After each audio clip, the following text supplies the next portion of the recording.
పావురాల దగ్గరికెళ్ళడము and love birds దగ్గరికెళ్ళడము చాలా life threatening అని చాలామంది డాక్టర్స్ చెప్తున్నారు. You being a pulmonologist, what do you want to say? Problem ఏంటంటే దాని యొక్క ఫెదర్స్ అండ్ ఆల్సో దాని యొక్క మోషన్ కూప్ అంటాం. సో దాంట్లో ప్రోటీన్స్ ఉంటాయి. లంగ్స్లోకి వెళ్ళిన తర్వాత అక్కడ ఒక చిన్న రియాక్షన్ క్రియేట్ అవుతుంది. సో ఇది ఎంత వర్స్ అవుతుంది అంటే స్టార్టింగ్ కొంచెం మెట్లెక్కితే వచ్చే ఆయాసం ఇప్పుడు ఇంట్లో పనులు చేసుకున్నా కానీ రావచ్చు. సో ఇప్పుడు యూజువల్గా పొల్యూషన్ అంటే మనం బయటకు వెళ్తేనే పొల్యూషన్ ఉంటుంది అనుకుంటాము. ఇండోర్ పొల్యూషన్ ఏంటి, వాటి వల్ల వచ్చే ప్రాబ్లమ్స్ ఏంటి? ఇండోర్ పొల్యూషన్ ఇంకా డేంజరస్ అవుట్డోర్ కంటే. ఒక్క session of agarbatti is equal to 10 to 15 cigarette pollution. అసలు రాత్రులు నిద్ర పట్టకుండా ఉండడానికి ఒకటే ఒక కారణం స్ట్రెస్, ఓవర్ థింకింగ్, మనకున్న ప్రాబ్లమ్సా, లేకపోతే బాడీలో ఏమైనా నిజంగానే సంథింగ్ ఈజ్ గోయింగ్? వెంటనే పడుకోవడం ప్రాబ్లమే, గంట తర్వాత పడుకోవడం కూడా ప్రాబ్లమే. చాలా మంది హార్ట్ అటాక్తో చనిపోయారు అంటారు. కానీ ఎంతో మంది స్లీప్ యాప్నియా వల్ల చనిపోతారు నైట్. స్లీప్ యాప్నియా అంటే ఏంటంటే ఈ గురక మధ్యలో అంటే గురక పెడుతూ ఉంటారు, సౌండ్ పెరుగుతూ ఉంటుంది, ఒక స్టేజ్లో ఆగుతుంది, కంప్లీట్ బ్రీతింగ్ కూడా ఆపేస్తారు ఆ టైంలో వాళ్ళు. దాన్నే యాప్నియా అంటాం. చిన్నతనం నుంచి గురక ఉన్నట్టయితే కనుక పెద్ద వయసులో వాళ్ళకి బీపీ వచ్చే అవకాశం ఎక్కువ. If there is no balance between your sleep, your diet, your exercise and your awareness, ఇవన్నీ 4 pillars ఆఫ్ హెల్త్ అంట నేను. సో ఇవి సరిగా లేకపోతే ఏ పిల్లర్ కూలినా కొలాప్స్ అయ్యే అవకాశం ఉంటుంది. సో లంగ్స్ హెల్తీగా ఉండాలి అంటే irrespective of all these factors మనము బ్రీతింగ్ ఎక్సర్సైజెస్ ఎంతవరకు మనకు హెల్ప్ఫుల్గా ఉంటాయి? బ్రీతింగ్ ఎక్సర్సైజ్ ఒకటే అని కాదు, along with that vaccinations are more important. Age 50-60 దాటిందంటే you are at more risk for influenza virus infections, pneumonias, దాని తర్వాత వేరే షింగిల్స్ అంటాం. ఇవన్నీ dangerous viruses and bacteria ready to attack you. Hello everyone, welcome to game changers with Lasya Reddy. So చాలామందికి చాలా life style disorders ఉంటున్నాయి ఈ మధ్య, because of life style changes. కానీ లైఫ్ స్టైల్ ఎలా ఉంటుంది ఏంటి అనేది ఒక ఐడియా లేకుండా, అండ్ గురక పెట్టడం వల్ల ప్రాబ్లం ఏమీ లేదు అనుకుంటారు, సరిగ్గా నిద్ర పట్టకపోవడం వల్ల ఇది కామనేలే అనుకుంటారు, లేకపోతే ఒక సిగరెట్ తాగితే ఏం కాదు అనుకుంటారు, సిగరెట్ బదులు హుక్కా తాగితే ఏం కాదు అనుకుంటారు, అండ్ బర్డ్స్కి ఫీడ్ చేస్తుంటారు. ఇలా చిన్న చిన్న విషయాల వల్ల మన లైఫ్ థ్రెటనింగ్ వరకు తీసుకెళ్లే ఛాన్సెస్ ఉన్నాయి అని చెప్పి చాలా క్లియర్ వాటి ప్రాబ్లమ్స్ గురించి ఎక్స్ప్లెయిన్ చేశారు ఈ పాడ్కాస్ట్లో. And we have an amazing guest, doctor Vivek Veerapaneni garu, consultant in allergy, pulmonology and sleep. Hello Vivek garu, ఎలా ఉన్నారు? హలో అండి, good. How are you? I'm good, thank you. So ఇప్పుడు చాలామంది నేను రీల్స్లో చూశాను, ఎస్పెషల్లీ ఇన్స్టాగ్రామ్లో, పావురాల దగ్గరికి వెళ్ళి రీల్స్ చేయడము, పావురాలకి ఫుడ్ పెట్టడము, ఇంట్లో కొంత లవ్ బర్డ్స్ని తెచ్చుకొని వాటిని ప్రేమగా చూసుకోవడము. కానీ పావురాల దగ్గరికి వెళ్ళడము అండ్ లవ్ బర్డ్స్ దగ్గరికి వెళ్ళడము చాలా లైఫ్ థ్రెటనింగ్ అని చాలామంది డాక్టర్స్ చెప్తున్నారు. You being a pulmonologist, what do you want to say? We see a lot of patients who come with breathing difficulty and cough. Okay. ఆ హిస్టరీ తీసుకున్నప్పుడు వాళ్ళని అడిగినప్పుడు వాళ్ళు చెప్పేది ఏంటంటే we have exposure to pigeons, pigeon feeding చేయడము, లేదా వాళ్ళు చేయకపోయినా సరే వాళ్ళ ఇంటి బాల్కనీస్లో వచ్చి పిజియన్స్ బాగా ఉండడము. ప్రాబ్లం ఏంటంటే దాని యొక్క ఫెదర్స్ అండ్ ఆల్సో దాని యొక్క మోషన్ కూప్ అంటాం. ఓకే. సో దాంట్లో ప్రోటీన్స్ ఉంటాయి, అవి కొంతమందికి పడవు. అది ఎవరు అని ముందు చెప్పలేము. సో అంటే అది ఇన్హేల్ చేస్తామనా? అది ఇన్హేల్ చేస్తాం. ఓకే. అది అక్కడ ఉన్నప్పుడు వాళ్ళు దే ఇన్హేల్ ఇట్. లంగ్స్లోకి వెళ్ళిన తర్వాత అక్కడ ఒక చిన్న రియాక్షన్ క్రియేట్ అవుతుంది, దాన్ని హైపర్ సెన్సిటివిటీ అంటాం. అసలైతే రాకూడదు, కానీ వాళ్ళు కొంచెం హైపర్గా రియాక్ట్ అవుతారు. ఇమ్యూన్ సిస్టమ్ తక్కువ ఉన్నట్టు కాదు, అనవసరంగా రియాక్ట్ అయినట్టు. అట్లా రియాక్ట్ అవ్వడం వల్ల, అన్నెసెసరీ రియాక్షన్ వల్ల వాళ్ళ బాడీని హార్మ్ చేస్తున్నట్టు, self harm because of unnecessary reaction. So ఇది పిజియన్స్ అనే కాదు, ఏ బర్డ్ అయినా రావచ్చు. అందుకే దాన్ని బర్డ్ ఫ్యాన్సియస్ లంగ్ అంటాం. బర్డ్స్ని ఎవరైతే ఫ్యాన్సీ చేస్తారో పెంచడం అన్ని, ఇంక్లూడింగ్ మీరు చెప్పే లవ్ బర్డ్స్ అవన్నీ కూడా వాటి వల్ల కూడా రావచ్చు. సో అన్నెసెసరీగా వాటిని తెచ్చుకొని దాని రెగ్యులర్ ఫీడ్ వేరు, న్యాచురల్గా దాని ఫీడ్ అది చూసుకుంటుంది. వీళ్ళు ఏ ధాన్యాలు పడితే అవి ఇవ్వడం వల్ల దాని గట్లో కొన్ని డిస్టర్బ్ అవుతున్నాయి. That is not natural food దాన్ని. సో అది న్యాచురల్ ఫుడ్ కాదు కాబట్టి it's causing more problems to humans whenever they are inhaling it. So అన్నెసెసరీగా ఫీడ్ చేయకండి. ఇప్పుడు చాలా మంది యాక్టివిస్ట్ కూడా ఉంటారు, we do it, why you not saying to feed and all that. Like animal lovers చాలా మంది అయిపోయారు. You can love them to an extent. Yes.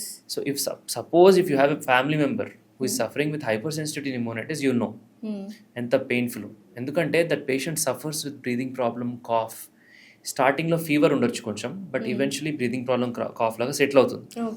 So ఇది ఎంత వర్స్ అవుతుంది అంటే స్టార్టింగ్ కొంచెం మెట్లెక్కితే వచ్చే ఆయాసం ఇప్పుడు ఇంట్లో పనులు చేసుకున్నా కానీ రావచ్చు. సో మీరు ఎంతమంది పేషెంట్స్ని చూస్తున్నారంటే ఈ పీజన్స్ వల్ల, లవ్ బర్డ్స్ వల్ల బాధపడుతున్న వాళ్ళు? ఇప్పుడు దాన్ని కాజ్ చేసే డిసీజ్ పేరు ఐఎల్డి అంటాం, అంటే ఇంటర్స్టీషియల్ లంగ్ డిసీజ్. ఓకే. ఈ ఐఎల్డీస్ చాలా జబ్బుల వల్ల రావచ్చు, చాలా కారణాల వల్ల రావచ్చు. అందులో పిజియన్ వల్ల వచ్చే ఐఎల్డి మోస్ట్ కామన్ ఇండియాలో. వేరే దేశాలతో పోలిస్తే మన దేశంలో ఈ టైప్ ఆఫ్ ఐఎల్డి అన్నిటికంటే మోస్ట్ కామన్. అంటే ఎంత పీరియడ్ వరకు, అంటే టైం పీరియడ్ వరకు వాళ్ళ దగ్గర ఉంటే, అంటే బర్డ్స్ దగ్గర ఉంటే మనకు అటువంటి మినిమం ఎక్స్పోజర్ అనేది కొంతమందికి 1 month ఉండొచ్చు, కొంతమందికి 1 year ఉండొచ్చు. It's all subjective, patient to patient basis ఉంటుంది. సో కేసెస్ అయితే బాగానే చూస్తుంటాం. ఈ ఐఎల్డి కేసెస్ నారో డౌన్ అవ్వాలి ఒక డయాగ్నోసిస్కి. పిజియన్స్ వల్ల వచ్చిందా, లేకపోతే కొన్నిసార్లు ఇంట్లో పెరిగే మోల్డ్ వల్ల రావచ్చు. సో ఈ హైపర్ సెన్సిటివ్ న్యూమోనైటిస్ అనే దానికి ఒక 100 కాజెస్ ఉంటాయి, 100 కారణాలు ఉంటాయి. సో ఈ మధ్యనే ఒక అంటే ఫేమస్ పర్సనాలిటీ సమ్ CEO ఎవరో పీజియన్ వల్ల ఫైబ్రోసిస్ వచ్చి చనిపోయింది అని నేను ఒక పేపర్లో విన్నాను అండ్ ఇన్స్టాలో చూశాను. సో ఏంటి, what is the reason behind it? Pigeon వల్ల చనిపోవడం ఏంటి? ఫైబ్రోసిస్ అంటే మీరు అన్నారు కదా, చాలా మందికి తెలియదు ఫైబ్రోసిస్ అంటే. లంగ్స్ అనేవి బ్రెడ్ లాగా మెత్తగా ఉండాలి. ఈ ఫైబ్రోసిస్ అంటే ఏంటంటే అది కాలిస్తే గట్టిగా అవుతుంది కదా, రస్క్ లాగా, అవును, అలా అవ్వడం. సో లంగ్ ఫైబ్రోసిస్ అంటే లంగ్స్ లిటరలీ గట్టిగా అయిపోవడం. మరి దానికి పిజియన్స్కి ఏంటి సంబంధం? అలా గట్టిగా అవడానికి కారణమే ఈ పిజియన్ ఫెదర్స్, ఈ పిజియన్ కూప్. అదే కాకుండా ఎన్నో కారణాలు ఉన్నాయి. అంటే బాడీ అన్నెసరీగా రియాక్ట్ అవుతుంది ఆ ఐటమ్స్కి, ఆ పర్టికులర్ ప్రోటీన్కి. సో అందరిది అవుతుందని చెప్పలేం, వీళ్ళది అవుతుందని చెప్పలేం అనమాట. సో ఎవరికైనా రావచ్చు కాబట్టి బెటర్ టు స్టే అవే, దాన్ని అవాయిడ్ చేయడమే ట్రీట్మెంట్. సో ఫీడింగ్ చేయడం వలన, లేకపోతే మీ ఇంటి చుట్టుపక్కల పెరగవచ్చు, రావచ్చు పిజియన్స్. కమ్యూనిటీస్ లో ఉంటాయి, ఏసీ యూనిట్స్ పైన ఉంటాయి, డెఫినెట్లీ బాత్రూమ్స్ విండోస్ లో ఉంటాయి, అక్కడ అవి సెటిల్ అవుతాయి అన్నమాట. ఆ ప్రోటీన్స్ పడవు మీకు. సో నెట్ పెట్టుకోవడం better to secure the area, అవి రాకుండా. ఎందుకంటే ఎవరికి వస్తుందో చెప్పలేం. ఒకసారి స్టార్ట్ అయితే it's like A chain reaction. Treatment చేస్తే కొంతమంది రెస్పాండ్ అవుతారు, ట్రీట్మెంట్ చేయకపోతే అది క్రానిక్ హైపర్ సెన్సిటివ్ న్యూమోనైటిస్ లాగా మారుతుంది. So what are the dangerous effects we'll see because of this? Lung normal lung ఉండదు, ఇంకా it is replaced by fibrose lung. Okay. ఏదైతే గట్టిగా అయిపోతుందని డిస్కస్ చేశాం కదా, లైఫ్ థ్రెటనింగ్ మరి. అంతే కదా. సో దానివల్ల ఆక్సిజన్ లెవెల్స్ డ్రాప్ అవుతాయి. ఎంత అసలు బాత్రూమ్కి వెళ్ళడానికి కూడా చాలా ఆయాసపడతారు పేషెంట్స్, ఆక్సిజన్ డిపెండెంట్ అవుతారు. అంటే ఇదంతా ఈవెన్చువల్లీ అదే రియలైజ్ అవ్వకుండా అలానే కంటిన్యూ అయితే ఈ ప్రాబ్లమ్స్ వస్తాయి. సో ఇనిషియల్ గా రియలైజ్ అవ్వాలి అంటే what are the signs and symptoms they will be facing? They will face breathlessness and cough. Suppose ఒక ఇంటికి షిఫ్ట్ అయ్యారు, అక్కడ పిజియన్స్ ఉన్నాయి, అది షిఫ్ట్ అయిన కొన్ని మంత్స్లోనో కొన్ని ఇయర్స్లోనో స్టార్ట్ అవుతాయి ఇవన్నీ. సో అది వాళ్ళు గమనించి డాక్టర్స్ అంతా కూడా హిస్టరీ అడిగినప్పుడు చెప్తారు ఇవన్నీ. So it take some time. So దాంట్లో okay will get to know, then will do some test. దానికి సిటీ స్కాన్స్ అంటాం, చెస్ట్వి. అవి కాకుండా కొన్ని బ్లడ్ టెస్ట్ ఉంటాయి, బ్రీదింగ్ టెస్ట్ ఉంటాయి. లంగ్ ఎంతవరకు డ్యామేజ్ అయిందో తెలుస్తుంది, లంగ్ ఎంతవరకు పనిచేస్తుంది, దాని ఫంక్షన్ ఎట్లుందో కూడా తెలుస్తుంది అనమాట. సో ఇవన్నీ తెలుసుకొని దాని తగ్గట్టుగా ట్రీట్మెంట్ ఇస్తాం. సో ఈ పర్టికులర్ డిసీజ్ అనేది ఇట్స్ ఎ ప్రోగ్రెసివ్ డిసీజ్. దాన్ని బ్రేక్ వేస్తే ఆగుతుంది, లేదు అంటే ప్రోగ్రెస్ అయిపోతుంది ముందుకి. దానివల్ల పేషెంట్ అనేవాళ్ళు సఫర్ అవుతారు లాస్ట్కి. సో నెక్స్ట్ చాలా మంది అంటుంటారు tobacco smoking is more dangerous than alcohol drinking అని. నిజంగానే మందు తాగడం కంటే సిగరెట్ తాగడం చాలా డేంజరసా?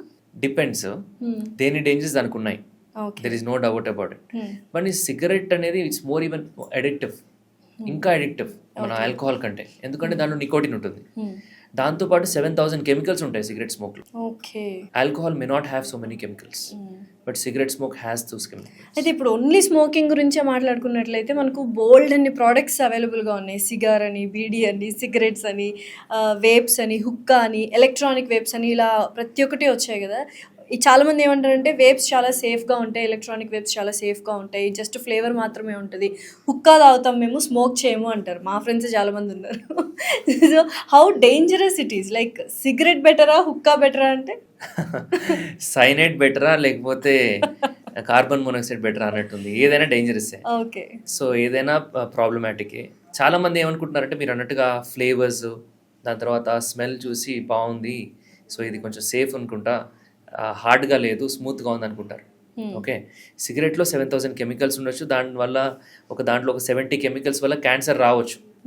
అదేవిధంగా వేప్లో కూడా ఎన్నో కెమికల్స్ ఉంటాయి. ఈ వైటమిన్ ఏ ఆయిల్ అంటాము, గ్లిజరిన్ అంటాము, కొన్నిసార్లు ఈ క్యానబిస్ యొక్క ఆయిల్ ఉంటుంది. ఇది అక్కడ హీట్ అవుతుంది అనమాట. ఇట్స్ అ హీటెడ్ ప్రోడక్ట్ కదా.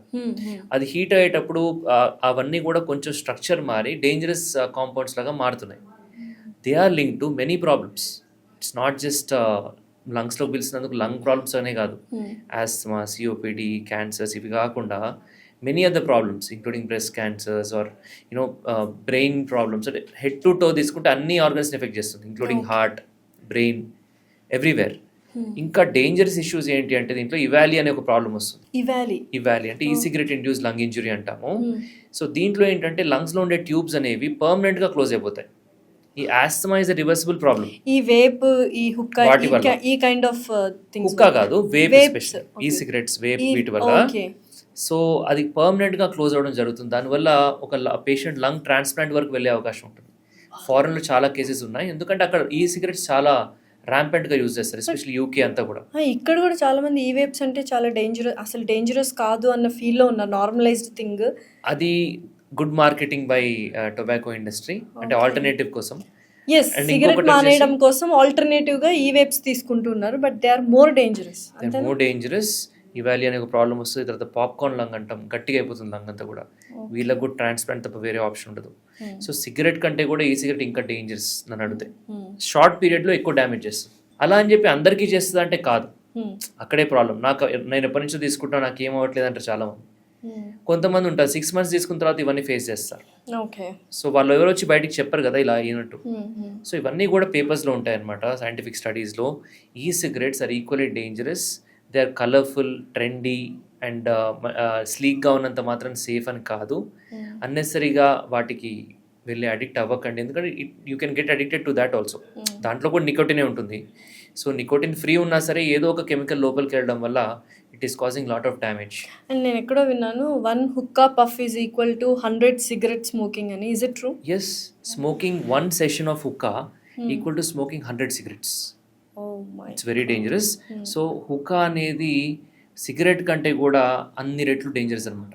వాళ్ళకే కాదు, పక్కన ఉన్న వాళ్ళకి. హుక్కా సెషన్ అంటే ఒక 10 మంది కూర్చొని చేస్తుంటారు. కొంతమంది అందులో ప్యాసివ్ స్మోకర్స్ ఉంటారు, అంటే అబ్బా నేను హుక్కా తాగను, ఏం తాగను, వెరీ హెల్దీ అనుకుంటారు.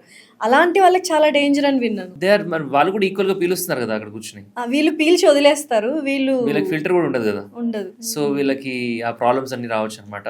సో సెకండ్ హ్యాండ్ స్మోక్ అంటాం దీన్ని. సో ప్రైమరీ స్మోకింగ్ కాకుండా సెకండ్ హ్యాండ్ స్మోకింగ్. మళ్ళీ అవంతా స్మోక్ అంతా బట్టలు కత్తుకోవడం, హెయిర్ కత్తుకోవడం, అది ఇంటికి వెళ్ళిన తర్వాత పిల్లలు మన దగ్గరకు వచ్చి హక్ చేసుకోవడం, అప్పుడు అది వాళ్ళకి వచ్చే థర్డ్ హ్యాండ్ స్మోక్ అంటాం.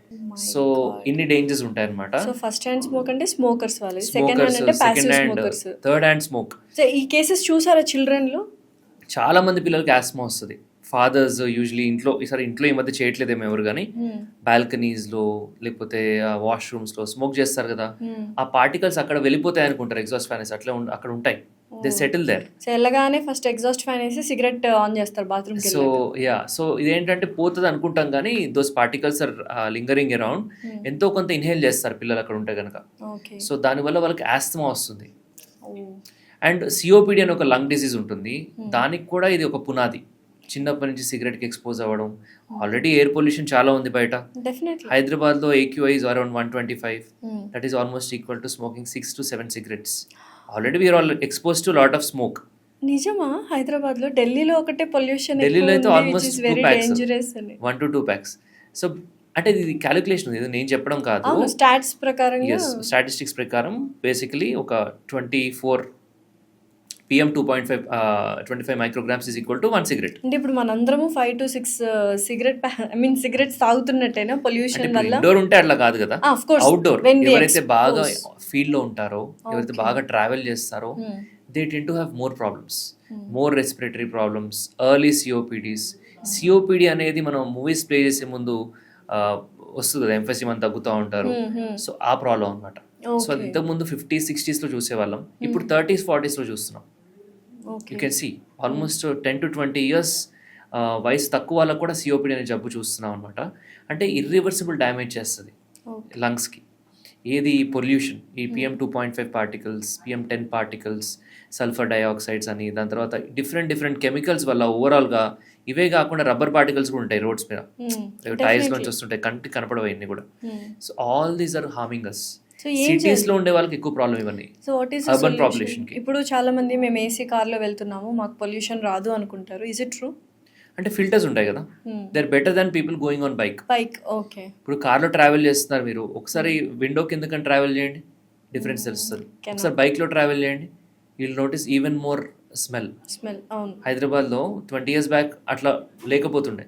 So it is even more today. It will increase in future also. So ఇప్పుడు ఏంటి సొల్యూషన్ ఏంటి? మనము ఇంకా రోడ్ల మీద నడవకుండా ఉండడం ఇప్పుడు అంటే చైనా, ఇంపాసిబుల్. చైనా బీజింగ్ ఉంది, దే హ్యాడ్ సిగ్నిఫికెంట్ పొల్యూషన్. ఎప్పుడు చూసినా మస్క లాగానే కనిపించేది స్కై. ఇప్పుడు ఇట్స్ డిక్రీజ్ సిగ్నిఫికెంట్లీ. ఎందుకంటే they encourage more plantation, more afforestation. అంటే డిఫారెస్టేషన్ కదా, నేను నరకడం కాకుండా పెంచడం మొక్కల్ని. బిల్డింగ్స్ పైన ఓకే గ్రీన్ రూఫ్స్ అని, ఎలక్ట్రిక్ వెహికల్స్ వాడడం, సోలార్ ఎక్కువ యూజ్ చేయడం. India is also going towards that. But already ఇప్పుడు పిల్లలకి డ్యామేజ్ అవుతున్నట్టే కదా, ఒక చిన్న బేబీ కూడా ఆ పొల్యూషన్ గాలే పిలుస్తుంది. So if you can purchase one, better to take one air purifier in the house. Polluted ఏరియాలో ఉంటే బయటికి వెళ్ళి మాస్క్ వేసుకోవాలి. మీరు అడిగారు ఏం చేయాలి అని. 3-ply surgical mask, 4-ply surgical mask, ఇంకా N95 మాస్క్ వేసుకుంటే ఆల్మోస్ట్ 95% ఫిల్టర్ అయినట్టే. సో ప్రికాషన్స్ తీసుకుంటే ఓకే. ప్రికాషన్స్ తీసుకోకుండా బ్లైండ్గా టేక్ ఇట్ ఫర్ గ్రాంటెడ్గా ఉంటే ఏదో ఒక ప్రాబ్లం అనేది వచ్చే అవకాశం అందరికీ అని కాదు, కొంతమందికి, ఎస్పెషలీ ఎవరికైతే family history of allergies, family history of asthma, more easily prone to lung diseases. చిన్నప్పటి నుంచి ఇన్ఫెక్షన్స్ వస్తాయి, లంగ్ ఇన్ఫెక్షన్స్ ఈజీగా, అంటే వాళ్ళు తొందరగా ఎఫెక్ట్ అవుతారు. సిఓపిడి లాంటి డేంజరస్ డిసీజెస్ వచ్చే అవకాశం ఉంటుంది, ఇంక్లూడింగ్ ఐఎల్డి ఆల్సో. ఇందాక డిస్కస్ చేశాం కదా, ఐఎల్డి కూడా రావచ్చు వాళ్ళకి. సో చాలా మంది నేను రోజుకి 2 సిగరెట్సే తాగుతాను, 2 ప్యాక్స్ కదా 2 సిగరెట్సే తాగుతాను, దానివల్ల ఎప్పటికో వస్తుందిలే ప్రాబ్లం అంటారు. నిజంగా ఒక్క సిగరెట్ తాగిన వాళ్ళకి కూడా ఎంత డేంజరస్ ఉంటుంది అండ్ డిఫరెన్స్ ఏమైనా ఉంటుందా? నిజంగానే ఒక సిగరెట్ తాగితే తక్కువ డేంజరస్, ఒక సిగరెట్ ప్యాక్ తాగితే ఎక్కువ డేంజరస్ అనేది? డేంజర్ ఈజ్ ఆబ్వియస్లీ అంటే డైరెక్ట్లీ ప్రపోర్షనల్. ఎంత తీసుకుంటే అంత డేంజరస్. కానీ తక్కువ తీసుకున్న వాళ్ళకి డేంజర్ లేదు అని లేదు. తక్కువ తీసుకున్నా కానీ రావచ్చు, బట్ ఎక్కువ తీసుకున్న వాళ్ళకి వచ్చే అవకాశం ఎక్కువ. సో ఇలాంటి వాళ్ళు చైన్ స్మోకర్స్ అబ్రప్ట్ గా మానేస్తే మాకేదో అయిపోతుంది అన్న ఫీల్ లో వాళ్ళు స్లోగా గ్రాడ్యువల్ గా డిక్రీజ్ చేయాలి అనుకుంటారు. అదేంటి? వాళ్ళు ఆపుదాం అనుకుంటారు కానీ పక్కన వాళ్ళు చెప్తారు ఇలాంటివి. సో యూజువలీ వాళ్ళు ఆపుదాం అనుకున్నా కానీ ఒక్కసారి ఆపేస్తే నీకు ఏదైనా అవుతుంది అని చెప్తే ఒకలాంటి ఫియర్ క్రియేట్ అవుతుంది మైండ్ లో. అబ్రప్ట్ గా ఆపేయచ్చు. They will have side effects, they will have palpitations, sweatings, ఒకలాంటి డిస్కంఫర్ట్, యాంగర్ ఇష్యూస్, ఇవన్నీ వస్తాయి initially, but they can overcome all that. It's not just about అది కౌన్సిలింగ్ సెషన్స్ అటెండ్ అవ్వడము, డాక్టర్ని మీట్ అవ్వడము, అండ్ నికోటిన్ రిప్లేస్మెంట్ థెరపీస్ ఉంటాయి. So ఆ nicotine replacement therapies stickers రూపంలో ఉంటాయి, గమ్స్ రూపంలో ఉంటాయి, టాబ్లెట్స్ రూపంలో ఉంటాయి, ఫార్మకలాజికల్ మాలిక్యూల్స్ అంటే టాబ్లెట్స్ అవన్నీ కూడా అవైలబుల్ ఉన్నాయి. So it's all about willing to take help, it's all about willing to quit. First ఆ పర్సన్కి లోపల నుంచి ఉండాలి నేను ఆపాలి అని, అప్పుడు ఆపగలుగుతారు. బయట నుంచి ఎవరో ఫోర్స్ చేసింది అయితే అది జరగదు. అది ముందే చెప్తాం, whenever patient comes, if they really want to quit they will do it. So all kinds of smoking is very dangerous. Any kind of smoke, weed, hookah, beedi, అంటే సిగరెటే ఇప్పుడు ఈ హుక్కా, బీడీ, సిగార్ కంటే ఇంకొంచెం సేఫర్ చెప్పాలంటే. ఎందుకంటే బీడీలో ఫిల్టర్ లేదు, సిగార్ ఇంకా ఎక్కువ క్వాంటిటీ ఆఫ్ టార్ ఉంటుంది, ఎక్కువ నికోటిన్ ఉంటుంది, ఎక్కువ కెమికల్స్ ఉంటాయి. అండ్ హుక్కా అయితే చెప్పాము 100 సిగరెట్లని. ఓకే, దాంతోపాటు ఇప్పుడు మన ఇంకోటి ఏంటి, vape is also dangerous, which is not a safer alternative. So don't fall for the trap. So any kind of smoke is dangerous for your lungs. Yourself polluting. Already ఉన్న pollution 90s లో, 80s లో, 50s లో ఇంత pollution లేదు, అసలు పొల్యూషనే లేదేమో 50s లో. Okay, అప్పుడు స్మోక్ చేసే వాళ్ళకి అదొక్కటే ప్రాబ్లం. ఇప్పుడు ఆల్రెడీ మనము పొల్యూషన్ పిలుస్తున్నాం. AQI వాస్ మేబీ 10, ఇప్పుడు 120, 150, కొన్ని ఏరియాస్ 200 కూడా ఉంటుంది. సో అంత పీలుస్తున్నప్పుడు already lungs are working too hard to remove all the chemicals. మళ్ళీ ఇవన్నీ తీసుకోవడం వల్ల దాని తొందరగా ఎగ్జాస్ట్ అయిపోతుంది. సో లంగ్స్ హెల్దీగా ఉండాలి అంటే irrespective of all these factors మనము బ్రీతింగ్ ఎక్సర్సైజెస్ ఎంతవరకు మనకు హెల్ప్ఫుల్గా ఉంటాయి? బ్రీతింగ్ ఎక్సర్సైజ్ ఒకటే అని కాదు, wearing mask is also important if you're living in urban area. Breathing exercise అంటే ఇప్పుడు అందరూ అదే చెప్తారు. సో అన్ని చేసుకోవచ్చు. You can watch some videos and follow that. Along with that vaccinations are more important. Vaccinations ఉన్నాయా లంగ్స్కి? ఇప్పుడు ఎవరికైతే ఎఫెక్ట్ అయ్యే ఛాన్స్ ఉంటుందో, చిన్న పిల్లలకి వ్యాక్సిన్స్ ఇస్తాం కదా మనం. మన ఇండియన్ ప్రోగ్రామ్లో ఆల్మోస్ట్ ఒక 10 to 15 వ్యాక్సిన్స్ ఉంటాయి పిల్లలకి, మేబీ మోర్ దాన్ దట్. పెద్దవాళ్ళకు ఒక ప్రోగ్రామ్ కూడా లేదు. సో ఈ వ్యాక్సిన్ వేసుకోమని చెప్పేవాళ్ళు కూడా లేరు.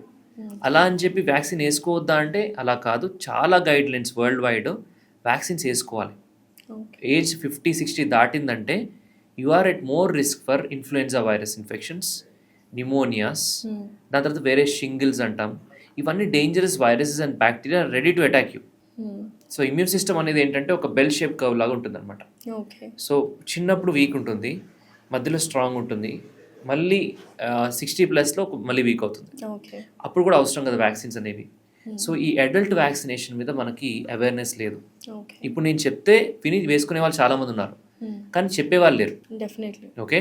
So awareness is more important as we don't have a national programme. దానికి సెపరేట్గా అంటూ ఒక ప్రోగ్రామ్ లేదు. కొన్ని కంట్రీస్ లో ఉంటుంది. ఇప్పటిదాకా తెలియదు అడల్ట్ వ్యాక్సిన్స్ ఉన్నాయి అని. సో ఏజ్ తర్వాత after 50 we can take. International guideline 60+ any country. But ఇండియాలో ఉన్న పొల్యూషన్ కావచ్చు, ఎక్కువ ఇన్ఫెక్షన్స్ డిసీజ్ బర్డెన్ ఎక్కువ మన కంట్రీలో, బికాస్ మనకి density of population is very high. Highest population మన కంట్రీలోనే ఉంది. సో ఇన్ఫెక్షన్ స్ప్రెడ్ అయ్యే అవకాశం కూడా ఉంటుంది అనమాట. సో 50+ తీసుకోని రికమెండేషన్స్ ఉన్నాయి. అండ్ ఏజ్తో సంబంధం లేకుండా మీకు డయాబెటీస్ ఉన్నా, బీపీ ఉన్నా, లేదా any disease to your heart, lungs, kidney, liver, brain, any problem, you have to get vaccinated immaterial what your age is. Age ఎంతైనా కానీ 20 అవ్వచ్చు, 40 అవ్వచ్చు. లేదు నాకు ఏ జబ్బు లేదు, ఏజ్ 50 లేదా 60 దాటింది అయినా సరే వ్యాక్సిన్ వేయించుకోవాలి. It's not a rule, nobody will force, it is a recommendation. Preventive care. So ఒక నిమోనియా వస్తే అది సెప్సిస్ అంటే బ్లడ్ ఇన్ఫెక్షన్ అయ్యి డేంజర్ అయ్యే అవకాశం చాలా ఉంటుంది ఒక మనిషికి, ఎస్పెషల్లీ 50 దాటితే. వ్యాక్సిన్ వేయడం వల్ల ఉపయోగం ఏంటి అంటే ఈ సెప్సిస్, ఈ బ్లడ్ ఇన్ఫెక్షన్ రాకుండా, తీవ్రమైన న్యూమోనియా రాకుండా ఆపే అవకాశం ఒక 70 to 80% ప్రొటెక్షన్ ఇస్తుంది అన్నమాట. ఓకే. సో అందుకు vaccination is very effective. 100% prevent చేస్తుంది ఎవరు చెప్పరు, చాలా వరకు ప్రివెంట్ చేస్తుంది. ఇన్ఫ్లుయెన్జా అంటే ఫ్లూ సీజన్ నడుస్తుంది ఇప్పుడు. Every year July, August, September వచ్చింది అంటే నవంబర్, డిసెంబర్ వరకు కూడా అందరికి జలుబులు, ఎవరికైతే ఎలర్జీ, ఆస్మా ఉంటుందో వాళ్ళకి అటాక్స్ రావడము, పిల్లలు స్కూల్కి వెళ్తే అక్కడి నుంచి వాళ్ళు అంటించుకుని మళ్ళీ ఇంటికి రావడం, ఇంట్లో పెద్దవాళ్ళకి రావడం, వాళ్ళు న్యూమోనియా రావడం, ఐసీలో అడ్మిట్ అవ్వడం, ఇవన్నీ చూస్తుంటాం. It's a chain reaction. దీన్ని బ్రేక్ చేయాలి అంటే మనం పిల్లలు ఎట్లనో మాస్క్ వేసుకోరు, so they may not follow all the hygiene measures. పెద్దవాళ్ళు వ్యాక్సిన్ వేయించుకుంటే తీవ్రంగా కాకుండా ఉంటుంది. సో ఈ విధంగా న్యూమోనియా, ఫ్లూ అండ్ షింగిల్స్ అని ఇంకొక డేంజరస్ ఇన్ఫెక్షన్ ఉంటుంది.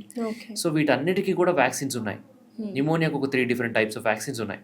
సో ఇవన్నీ వేసుకుంటే సేఫ్గా ఉండే అవకాశం ఎక్కువ. తిన్న తర్వాత అంత షుగర్ తీసుకోవాలి, అంత తీపి తినాలి అని అందరికీ ఉంటుంది కదా క్రేవింగ్ని. So how to avoid it? So తిన్న తర్వాత స్వీట్ తినాలని అందరికీ ఉండదని అనుకోను, బట్ తిన్నా కానీ little bit maybe, don't over eat. ఎక్కువ తీసుకుంటే ఈ మన స్పింక్టర్ ఉంటుంది, ఈసోఫేజియల్ స్పింక్టర్ అంటాం. చాలా మందికి గ్యాస్ట్రిక్ ప్రాబ్లమ్స్ ఇందుకోసమే వస్తాయి. ఈ స్పింక్టర్ అనేది లూజ్ అయిపోతుంది. ఎవరైతే కాఫీ ఎక్కువ తీసుకుంటారో, peppermint, chocolates, alcohol, cool drinks, sweets, ఈ స్పింక్టర్ అనేది లూజ్ అవ్వడం వల్ల యాసిడ్ పైకి తంతుంది. దాన్నే రిఫ్లక్స్ అంటాం. ఈ దానికోసమే గ్యాప్ ఇవ్వండి తినడానికి, పడుకోవడానికి. అండ్ ఈ కైండ్ ఆఫ్ జంక్ ఫుడ్ని అవాయిడ్ చేయండి. జంక్ ఫుడ్ తినే కొద్దీ ఒక్క ప్రాబ్లం కాదు, 100 ప్రాబ్లమ్స్ వస్తాయి. సో అందులో మనం డిస్కస్ చేసిన 2-3 అంతే.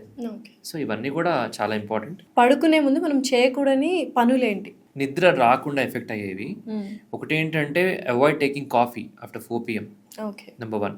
అదే కాకుండా any carbonated drinks like any cool drinks or anything that has lot of coffee, sugar in it, avoid చేయండి. Number 2, avoid taking alcohol. చాలామంది ఆల్కహాల్ తీసుకుని నిద్ర బాగా వస్తుంది అనుకుంటారు. అదే పర్సెప్షన్లో కొన్ని లక్షల మందో ఎంతమంది తాగుతున్నారు ఆల్కహాల్ రోజు. ఇన్ఫ్యాక్ట్ ఆల్కహాల్ తీసుకోవడం వల్ల you will have a fragmented sleep, అంటే డిస్టర్బ్డ్ స్లీప్ అనమాట. అంటే మనము డిఫరెంట్ స్టేజెస్ ఆఫ్ స్లీప్లో ఉంటాం. నైట్ పడుకున్నప్పుడు సైకిల్ ఉంటుంది, ఒక సైకిల్లో ఒక 4 స్టేజెస్ ఉంటాయి. సో అవన్నీ కూడా మనం ఈక్వల్గానే కాదు, దాని తగ్గట్టుగా మనం స్పెండ్ చేయాలి, పర్సంటేజ్ ఉంటుంది. అలా చేయరనమాట ఆల్కహాల్ తీసుకున్నారు. కొన్ని స్లీప్స్ ఎగిరిపోతాయి వాళ్ళు. సో దానివల్ల ఈ మెమరీ కన్సాలిడేషన్ సరిగ్గా జరగదు. అండ్ డే అనేది అంత బ్రైట్గా ఉండదు, దాన్నే హ్యాంగ్ ఓవర్ అట్లా అంటారు కదా. సో బేసిక్లీ ఏంటంటే వీళ్ళకి ఎప్పుడు కూడా కొంచెం స్లీప్ డెఫిషియన్సీ ఉండిపోతుంది. తాగిన వెంటనే కొంచెం మత్తు వస్తుంది, అదే నిద్ర బాగా వస్తుంది అనుకుంటారు. బట్ ఖచ్చితంగా ఆల్కహాల్ తీసుకున్న వాళ్ళకి ఎర్లీ మార్నింగ్ స్లీప్ అనేది డిస్టర్బ్ అవుతుంది. రెమ్ స్లీప్ అంటాం ఎస్పెషలీ. ఆ టైంలో ఒక నిద్ర మెలకు రావడము, ఒకలాంటి నిద్రపోయినట్టే అనిపిస్తుంది almost. So that is also because of alcohol. Hot water bath, చాలా వేడి నీళ్ళతో స్నానం చేసినా వెంటనే పడుకుంటే నిద్ర రాదు. ఎందుకంటే స్లీప్ అనేది it's a cool phase. Body అంతా కూడా న్యాచురల్ టెంపరేచర్ చాలా కూల్ అవుతుంది. ఓకే, సో చాలా అంటే early morning or core temperature అంటాం అనమాట, body temperature it is the least. Okay, so దాని తగ్గట్టుగా రూమ్ టెంపరేచర్ కూడా చల్లగా ఉండాలి. ఓకే, మ్యాట్రెస్ కూడా కొన్ని హీట్ రిటైనింగ్ మ్యాట్రెసెస్ ఉంటాయి. సో వాటి వల్ల కూడా నిద్ర డిస్టర్బ్ అవుతుంది, ఎంత వేడిగా అనిపిస్తుంది. సో వేడిగా ఉండకూడదు. So it should be cool the room and of course bright light వల్ల కూడా నిద్ర డిస్టర్బ్ అవుతుంది, ఈ నాయిస్ వల్ల కూడా నిద్ర డిస్టర్బ్ అవుతుంది. సో ఇట్లా డిఫరెంట్ ఫ్యాక్టర్స్ వల్ల స్లీప్ అనేది ఎఫెక్ట్ అవుతుంది. సో ఇవన్నీ లేకుండా ఒక పర్టికులర్ స్లీప్ రొటీన్ సెట్ చేసుకొని ఎవ్రీడే అలా ఉండేలా చూసుకోవడం ఇట్స్ ద సేఫెస్ట్ వే. అందరికీ కుదరకపోవచ్చు, బట్ మ్యాక్సిమం అట్లీస్ట్ పిల్లలకి చేయండి ఇలాగా. At least do it for your kids. అలా వదిలేయకుండా వాడు ఎప్పుడు పడుకుంటే అప్పుడు పడుకుంటాడులే, టీవీ చూస్తాడు 10 వరకు 11 వరకు, అలా కాకుండా ఒక రొటీన్ సెట్ చేసి 8:30 వరకు పడుకోబెట్టేసేయండి, maximum 9. So they will have good night sleep and they will have a bright day. Otherwise they day will be dull and lazy. So ఇప్పుడు యూజువల్గా పొల్యూషన్ అంటే మనం బయటికి వెళ్తేనే పొల్యూషన్ ఉంటుంది అనుకుంటాము, ఆ పార్టికల్స్ కానీ అవి కానీ ఇంటి వరకు వచ్చేస్తూ ఉంటాయి. సో ఇండోర్ పొల్యూషన్ కూడా ఏమైనా ఉంటుందా? దానికి మనము ఇప్పుడు కొత్తగా ఇంటీరియర్ డిజైనర్స్ ఉన్నట్టు ప్లాంట్స్కి కూడా డిజైనర్స్ ఉన్నారు ఇంట్లో, to avoid pollution or to increase the oxygen. So ఏంటి ఇండోర్ పొల్యూషన్ ఏంటి, వాటి వల్ల వచ్చే ప్రాబ్లమ్స్ ఏంటి? ఇండోర్ పొల్యూషన్ ఇంకా డేంజరస్ అవుట్డోర్ కంటే. ఇదేంది, ఇది నేను ఎక్కడ వినలేదు. ఇండోర్ పొల్యూషన్ ఏంటి? What we pollute a house. ఒకటి ఏంటంటే కిచెన్ ఉంది, వి కీప్ కుకింగ్ కదా, సో అప్పుడు దాంట్లో వచ్చే పొగ అనేది కూడా it is dangerous. So you have to use exhaust fan. అందరి ఇంట్లో ఉండవు కదా, ఓకే. సో అందరికీ తెలియదు, ఉన్నా కానీ కొంతమంది ఆన్ చేసుకోరు, they have to use it. Sound వస్తుంది, ఆన్ చేసుకో మేము కూడా. పర్పస్ ఉండాలి కదా.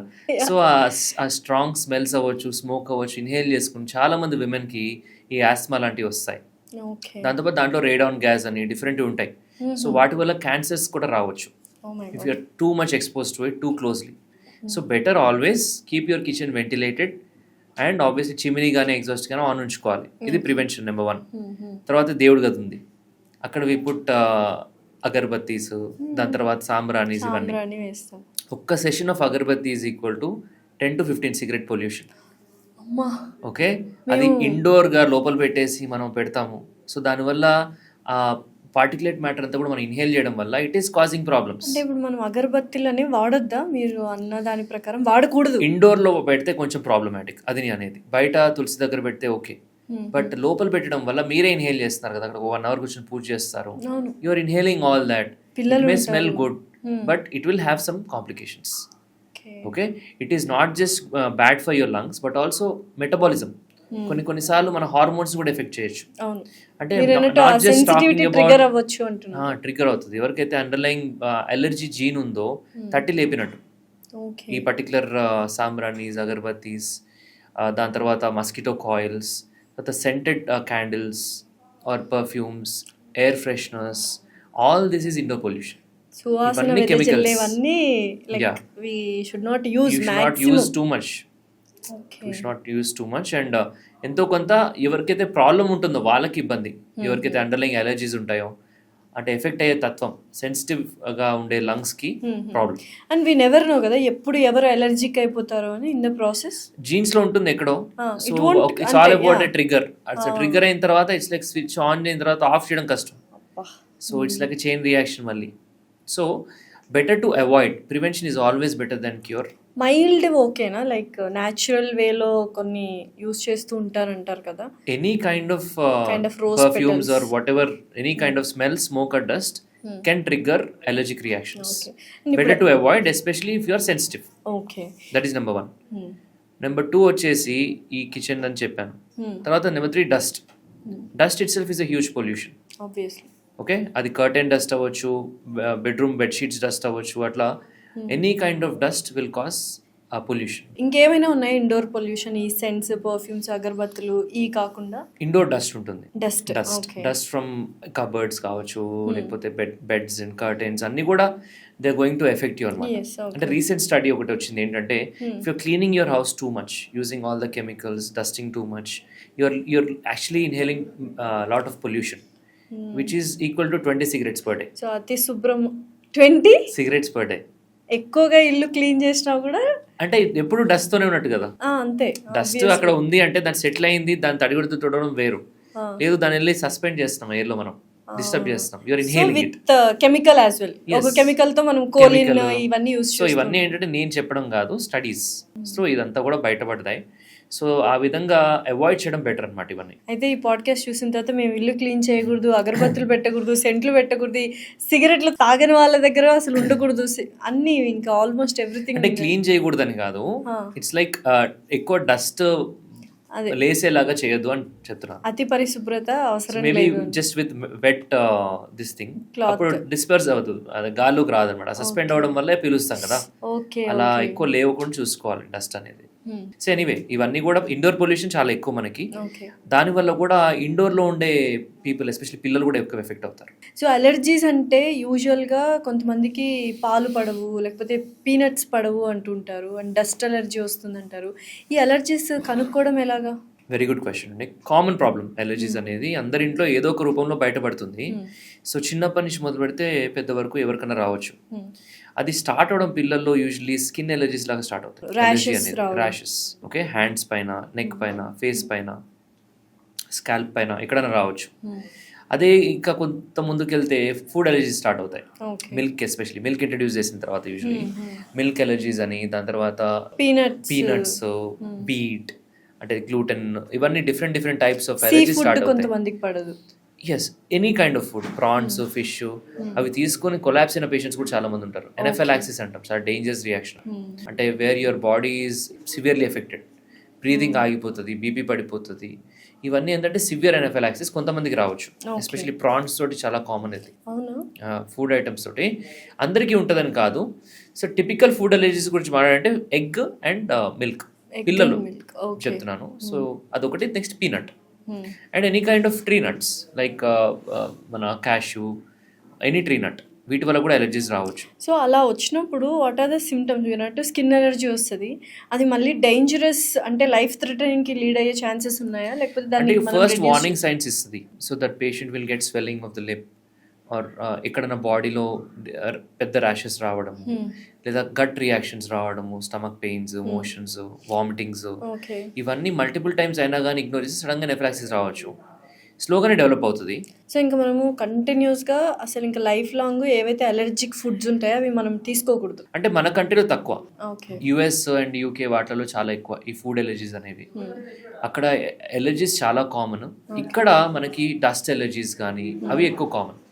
ఫుడ్ ఎలర్జీస్ కూడా ఉన్నాయి చాలా మందికి. సో ఈ ఫుడ్ ఎలర్జీస్ కి ట్రీట్మెంట్ అనేది ఉంది. ఓకే, మెడికేషన్స్ కానీ, అఫ్ కోర్స్ ఫుడ్ అవాయిడెన్స్ అనేది ఫస్ట్ ఐడెంటిఫై చేయడం, ఐడెంటిఫై చేసిన తర్వాత అది అవాయిడ్ చేయడం. ఈ ఐడెంటిఫై ఎలా చేస్తాము? There are some skin prick test. So skin మీద ఎలర్జీ టెస్ట్ లాగా చేసి ఐడెంటిఫై చేయొచ్చు ఏ పర్టికులర్ ఫుడ్కి ఎలర్జీ ఉందో. ఇంకా డౌట్ ఉంటే ఆ పర్టికులర్ ఫుడ్ మీదనే ప్రిక్ చేసి చూడొచ్చు ఆ స్కిన్కి ఎలర్జీ ఉందో లేదో. కొన్నిసార్లు టాబ్లెట్స్ ఆపలేరు పేషెంట్స్, ఎలర్జీ టాబ్లెట్స్ వాడుతున్నప్పుడు ఈ ప్రిక్ టెస్ట్ అనేది చేయలేం. సో అప్పుడు వాళ్ళకి కొన్ని different types of blood allergy test ఉంటాయి. చాలా ఉన్నాయి ఎలర్జీ టెస్ట్ అని బ్లడ్ మార్కెట్లో, బట్ అన్నీ కరెక్ట్ కావు. ఏదైతే ఇంపార్టెంటో అదే చేసుకోవాలా. అయితే కొన్ని హాస్పిటల్స్లో లైక్ శ్వాస హాస్పిటల్లో అలర్జిక్ ప్యానెల్స్ ఉన్నాయని విన్నాను. అంటే ఆ ప్యానెల్స్లో మనకి ఎటువంటి అలర్జీ ఉందో అది మనకు చెప్పేస్తుంది అంట. Is it true? అంటే ఏదో మా దగ్గరే చేస్తారని కాదు, it is a world wide test. So ఈ పర్టికులర్ టెస్ట్ అనేది స్పెసిఫిక్గా పేషెంట్ హిస్టరీ తీసుకొని దాని తగ్గట్టుగా పంపించడం ఇంపార్టెంట్. ఒకేసారి 300 ఐటమ్స్ పంపించడం అలా కాకుండా దేనికి ఉంది ఎలర్జీ ఫస్ట్ హిస్టరీ తీసుకొని ఐడెంటిఫై చేసి దాని తర్వాత ఆ పర్టికులర్ ఐటమ్ని మనం టెస్ట్ చేయడం స్పెసిఫిక్గా. ఆ విధంగా సక్సెస్ఫుల్గా చాలా మందికి ఐడెంటిఫై చేశాము. అండ్ దాని తర్వాత ఇమ్యూనోథెరపీ అనే ట్రీట్మెంట్ తోటి ఈ అలర్జీస్ని చాలా వరకు తగ్గించవచ్చు. అంటే అలర్జీస్ అంటే చాలా మందికి తెలుసు దానికి క్యూర్ ఉండదు అని, మామూలుగా ఈ స్కిన్ ఎలర్జీస్ అవ్వచ్చు, లేకపోతే జలుబులు తుమ్ములు అవ్వచ్చు, దగ్గు ఆయాసం అవ్వచ్చు, any kind of allergy medicines వాడితే తగ్గుతుంది, ఆపేస్తే వస్తుంది, సీజన్ మారితే వస్తుంది, డస్ట్కి వెళ్తే వస్తుంది, ఇవంతా తెలుసు. కానీ పర్టికులర్ దేని వల్ల వస్తుందని తెలుసుకుంటే దాన్ని మనము ట్రీట్మెంట్ లాగా ఇవ్వడం, ఒక ప్రాబ్లమ్నే సొల్యూషన్ లాగా చేయడం. అంటే ఇమ్యూనోథెరపీలో అదే అవుతుందా? ఎస్. ఇప్పుడు సపోజ్ డస్ట్ మైట్కి ఎలర్జీ ఉందని చెప్పింది, డస్ట్ మైట్ యొక్క ప్యూరిఫైడ్ ప్రోటీన్ని పేషెంట్కి ఇవ్వడం in any form, in the form of tablets which are FDA approved, injectables, in the form of injections or drops, ఏదో ఒక విధంగా పేషెంట్కి ఇవ్వడం. అది ఇస్తే తద్వారా అంటే they should be patient about it. Results అనేవి వెంటనే కనపడవు, జస్ట్ లైక్ టాబ్లెట్ లాగా. It take some time. And దాని ఒక పర్టికులర్ డ్యూరేషన్ వాడాలి, 3 to 5 years మినిమం అట్లా వాడాలన్నమాట. సో వాడితే ఏంటంటే తర్వాత వాటికి ఎక్స్పోజ్ అయినా కానీ రియాక్ట్ అవ్వరు. సో దాన్ని ఇమ్యూనోథెరపీ అంటాం. దీనివల్ల ఎన్నో మెడిసిన్స్ని అవాయిడ్ చేయొచ్చు. సో ఈ పర్టికులర్ ట్రీట్మెంట్ అనేది అందరికీ కూడా ఇవ్వలేము ఎలర్జీ పేషెంట్స్కి. ఓకే. ఎవరికైతే పర్టికులర్ ఐటమ్ వల్ల కన్ఫర్మ్ అవుతుందో ఓకే. అండ్ వాళ్ళకి నిజంగా కూడా వాళ్ళకి అడిగినప్పుడు క్వశ్చన్స్ దానికి ఎస్ నాకు ప్రాబ్లం అని తెలుస్తుందో వాటికి మాత్రమే ఇవ్వగలం. సో ఎంత టైం పీరియడ్ వరకు ఇమ్యూనోథెరపీ మనం ఇస్తే ఈ అలర్జిక్స్ రియాక్షన్స్ కానీ ఇవి తగ్గుతూ ఉంటాయి? అట్లీస్ట్ అరౌండ్ 1 yearలో డిఫరెన్స్ నోటీస్ చేస్తారు. తర్వాత అన్ని మెడిసిన్స్ ఆపేసినా they will not react to any dust మళ్ళీ. Oh nice. So they feel very happy. దాని తర్వాత అది ఒక 3 to 5 years కంటిన్యూ చేస్తాం patient case to case basis. So అప్పుడు దాని యొక్క బెనిఫిట్ అనేది సైంటిఫికలీ 10 to 15 years వరకు ఉంటుందని ఉంది. 15 years తర్వాత మళ్ళీ రీస్టార్ట్ అవ్వచ్చు, ఎంతో కొంత జలుబు లాగానో లేకపోతే ఇది, కానీ ఎప్పుడు కూడా ఇంత తీవ్రంగా రాకపోవచ్చు మళ్ళీ. ఓకే. ఒకవేళ వచ్చినా you can repeat immunotherapy. So immunotherapy అనేది ఇట్స్ ఎ ప్రోటీన్ కాబట్టి you're not taking any medicine, there is no steroid in it, there is no antihistamine in it. So it is the safest form to treat allergy. Okay. However కొంతమందికి చేయగలదు. So side effects కూడా ఏమి ఉండవు? Local side effects ఉంటాయి, itching అవన్నీ eventually తగ్గిపోతాయి. Next topic ఏంటంటే అందరి చాలా ఫేవరెట్ టాపిక్ అనమాట, స్లీప్. ఎందుకంటే ఇప్పుడు చాలామంది స్ట్రెస్ఫుల్గా ఉంటే కొంతమంది ఎక్కువ నిద్రపోతుంటారు, కొంతమందికి అసలు నిద్రే పట్టదు. ఈ ఇన్సోమ్నియా కానీ ఇటువంటి స్లీప్లెస్నెస్ గురించి చాలా బాధపడుతూ ఉంటారు. నిజంగా రీజన్ ఏంటి అసలు? రాత్రులు నిద్ర పట్టకుండా ఉండడానికి ఒకటే ఒక కారణం స్ట్రెస్, ఓవర్ థింకింగ్, మనకున్న ప్రాబ్లమ్సా, లేకపోతే బాడీలో ఏమైనా నిజంగానే సంథింగ్ ఈస్ గోయింగ్? ఇన్సామ్నియా అంటాము, this is the most common sleep disorder. ఉన్న స్లీప్ ప్రాబ్లమ్స్ అన్నిట్లో ఇదే అన్నిటికంటే కామన్. ఓకే. చాలా కారణాలు ఉంటాయి మీరు అడిగినట్టుగా. స్ట్రెస్ వల్ల నిద్ర రాకపోవడం, నిద్ర రాకపోవడమే ఒక స్ట్రెస్ అవ్వడం, ఇదంతా కూడా చూస్తుంటాం పేషెంట్స్లో. మేబీ చాలా మందికి సెకండ్ అనుకుంటే నిద్ర రాకపోవడమే ఎక్కువ స్ట్రెస్గా ఫీల్ అవుతూ ఉంటారు. స్ట్రెస్ అవుతారు, ఫ్రస్ట్రేట్ అవుతారు, డిప్రెస్ అవుతారు, యాంగ్షియస్ అవుతారు. ఇవన్నీ కూడా నిద్ర రాకపోవడం వల్ల. యూజువల్గా సరదాగా ఫ్రెండ్స్ అరే వీడు ఇట్లా అలా బెడ్ ఎక్కగానే నిద్రపోతాడు, నేను బెడ్ ఎక్కిన ఒక గంటకు కానీ నిద్రపోను అంటుంటారు కదా. సో ఎందుకు అది? Why is the difference? వెంటనే పడుకోవడం ప్రాబ్లమే, గంట తర్వాత పడుకోవడం కూడా ప్రాబ్లమే. You have to ideally sleep within 10 to 15 minutes. Okay. వెంటనే పడుకుంటున్నాం అంటే వాడికి స్లీప్ యాప్నియా ఉండొచ్చు, అంటే బాగా గురక పెట్టచ్చు. పడుకోగానే వెంటనే once you hit the bed immediately snoring starts, that is a problem. ఎంతసేపు పడుకున్నా నిద్ర రావట్లేదు అంటే దట్ ఈస్ ఇన్సామ్నియా. అతివృష్టి అనావృష్టి రెండు కష్టం. సో నిద్ర రాదు అంటే వాళ్ళు ఏం చేస్తారు, నిద్ర రావట్లేదు అని ఒక స్ట్రెస్ క్రియేట్ అవుతుంది మైండ్లో. అరే నిద్ర పట్టట్లేదు, రేపు ఒక పని ఉంది నాకు, అది ఇంపార్టెంట్, రేపు ఇంటర్వ్యూ ఉంది, ఈరోజు నైట్ నిద్ర పట్టట్లేదు, ఐ హ్యావ్ టు, మీ గురించి. సో నిద్ర పట్టట్లేదు, రేపు బాగా చేయాలి, ఇంపార్టెంట్, ఇంకా పట్టదు, ఇంకో 1 hour తర్వాత పట్టలేదు, కొంచెం ఫ్రస్ట్రేషన్ లేస్తారు, అటు ఇటు వాక్ చేస్తారు, ఫ్రెష్ ఎయిర్కి వెళ్తారు. కొంతమంది మళ్ళీ కాఫీ తాగుతారు, దానిపైన ఉన్న నిద్రపోతుంది. ఓకే, అది అవాయిడ్ చేయాలి. అది కాకుండా మళ్ళీ వచ్చిన తర్వాత యాంగర్ స్టార్ట్ అవుతుంది. ఇట్లా డిఫరెంట్ ఇమోషన్స్ ఉంటాయి అన్నమాట నైట్. అంటే ఇదంతా ఏంటంటే నిద్ర రావాలి అని చెప్పి మనం వెయిట్ చేస్తూ ఉంటాం. అలా కాకుండా నిద్ర వచ్చినప్పుడు పడుకోవాలి ఫస్ట్ ఆఫ్ ఆల్. ఓకే, మనం ఏం చేస్తున్నాం, అందరం టీవీ చూడడము, ఫోన్ చూడడము, ఒక ఆల్మోస్ట్ ఒక 4-5 hours. అప్పుడు that is affecting your brain. So దానివల్ల that blue light itself is keeping away your sleep from you. That blue light. దాని తర్వాత బెడ్ మీదే అన్నీ చేస్తాం, బెడ్ మీదనే యూ ఈట్, బెడ్ మీదనే you work, everything is on the bed. So it's not link to sleep anymore. Okay. So ఇదంతా కూడా scientific. You want to sleep properly, put only sleep on the bed. So time అనేది కూడా very important. Don't do any other activity, especially like screen working on bed, reels చూడడము, working, especially food తినడము. And follow a sleep hygiene, sleep routine. What is a sleep hygiene? Sleep hygiene అంటే పర్టికులర్గా ఒక పద్ధతి, ఒక discipline sleep గురించి. అంటే every day ఒక పర్టికులర్, ఎస్పెషల్లీ పిల్లల్లో బాగా వర్కౌట్ అవుతుంది ఇది. చాలా మంది పేరెంట్స్ వస్తుంటారు కదా, పిల్లలు వస్తుంటారు, వీళ్ళు పడుకోకపోవడం వల్ల వీళ్ళ నిద్ర డిస్టర్బ్ అవుతుంది. So vice versa. So if you put a child early to the bed by around 8:30-9, you are giving him very nice sleep throughout the night. Sleep consolidation అంటాం, అంటే ఒక 10 to 12 hours పడుకోవాలి పిల్లలు. అప్పుడే వాళ్ళ brain అనేది సరిగ్గా wire అవుతుంది అండ్ డెవలప్మెంట్ అనేది బాగా అవుతుంది అండ్ స్ట్రెస్ ఉండదు పిల్లలు. కొంతమంది ఏం చేస్తారంటే నైట్ 11-12 వరకు వీళ్ళు టీవీ చూస్తారు, వాళ్ళతో పాటు వీళ్ళు కూడా చూస్తారు, ఫోన్ చూస్తారు, రీల్స్ చూస్తారు. మళ్ళీ మార్నింగ్ స్కూల్ ఎప్పుడు స్టార్ట్ అవుతుంది హైదరాబాద్లో? 6:30కి లేసేయాలి, 6 కల్లా లేయాలి. అంటే వాళ్ళు పడుకునేది 6-7 hours. Everybody, most of the children have chronic sleep insufficiency, అంటే స్లీప్ డెఫిషియన్సీ. అంటే నిద్ర లేదు, దానికి రిప్లేస్మెంట్ టాబ్లెట్ లేదు, నిద్రనే. నిద్ర లేకపోతే పడుకోవాల్సిందే కంపల్సరీ. ఇంకా డల్ గా ఉంటారు క్లాస్. ఎస్, అంటే డల్ ఉండడం, నిద్రపోవడం క్లాస్లో. సో దానివల్ల స్కూల్ పర్ఫార్మెన్స్ తగ్గడము, ఇరిటబిలిటీ ఎక్కువ ఉంటుంది, బిహేవియరల్ ప్రాబ్లమ్స్ వస్తాయి, మూడ్ ఇష్యూస్ వస్తాయి. ఇవన్నీ కూడా ఒక్కరోజు కాదు, జరుగుతూనే ఉంది కదా, వారం, నెల, సంవత్సరాల తరబడి. So that will change their personality also. Okay, so sleep లేకపోవడమే స్ట్రెస్ అంటే అదే పిల్లలు ఎస్పెషల్లీ చెప్పేది. So start a sleep routine అంటే ఏంటి, స్టార్ట్ ఇట్ లైక్ ఒక హాఫ్ అన్ అవర్ కంటే ఎక్కువ లాస్ట్ అవ్వకూడదు స్లీప్ రొటీన్ అనేది. Start it with go to washroom, do brush, then take a bath, come back, read a book. Okay, keep your lights dim, book చదవండి లేదా ఒక story చదివి చెప్పండి. చిన్నప్పుడు మనకి ఎలా చెప్పేవాళ్ళు అలా, instead of showing phones and TVs. So దానివల్ల they will get use to it in couple of like 20 days 30 daysలో అలవాటు అయిపోతుంది వాళ్ళకి.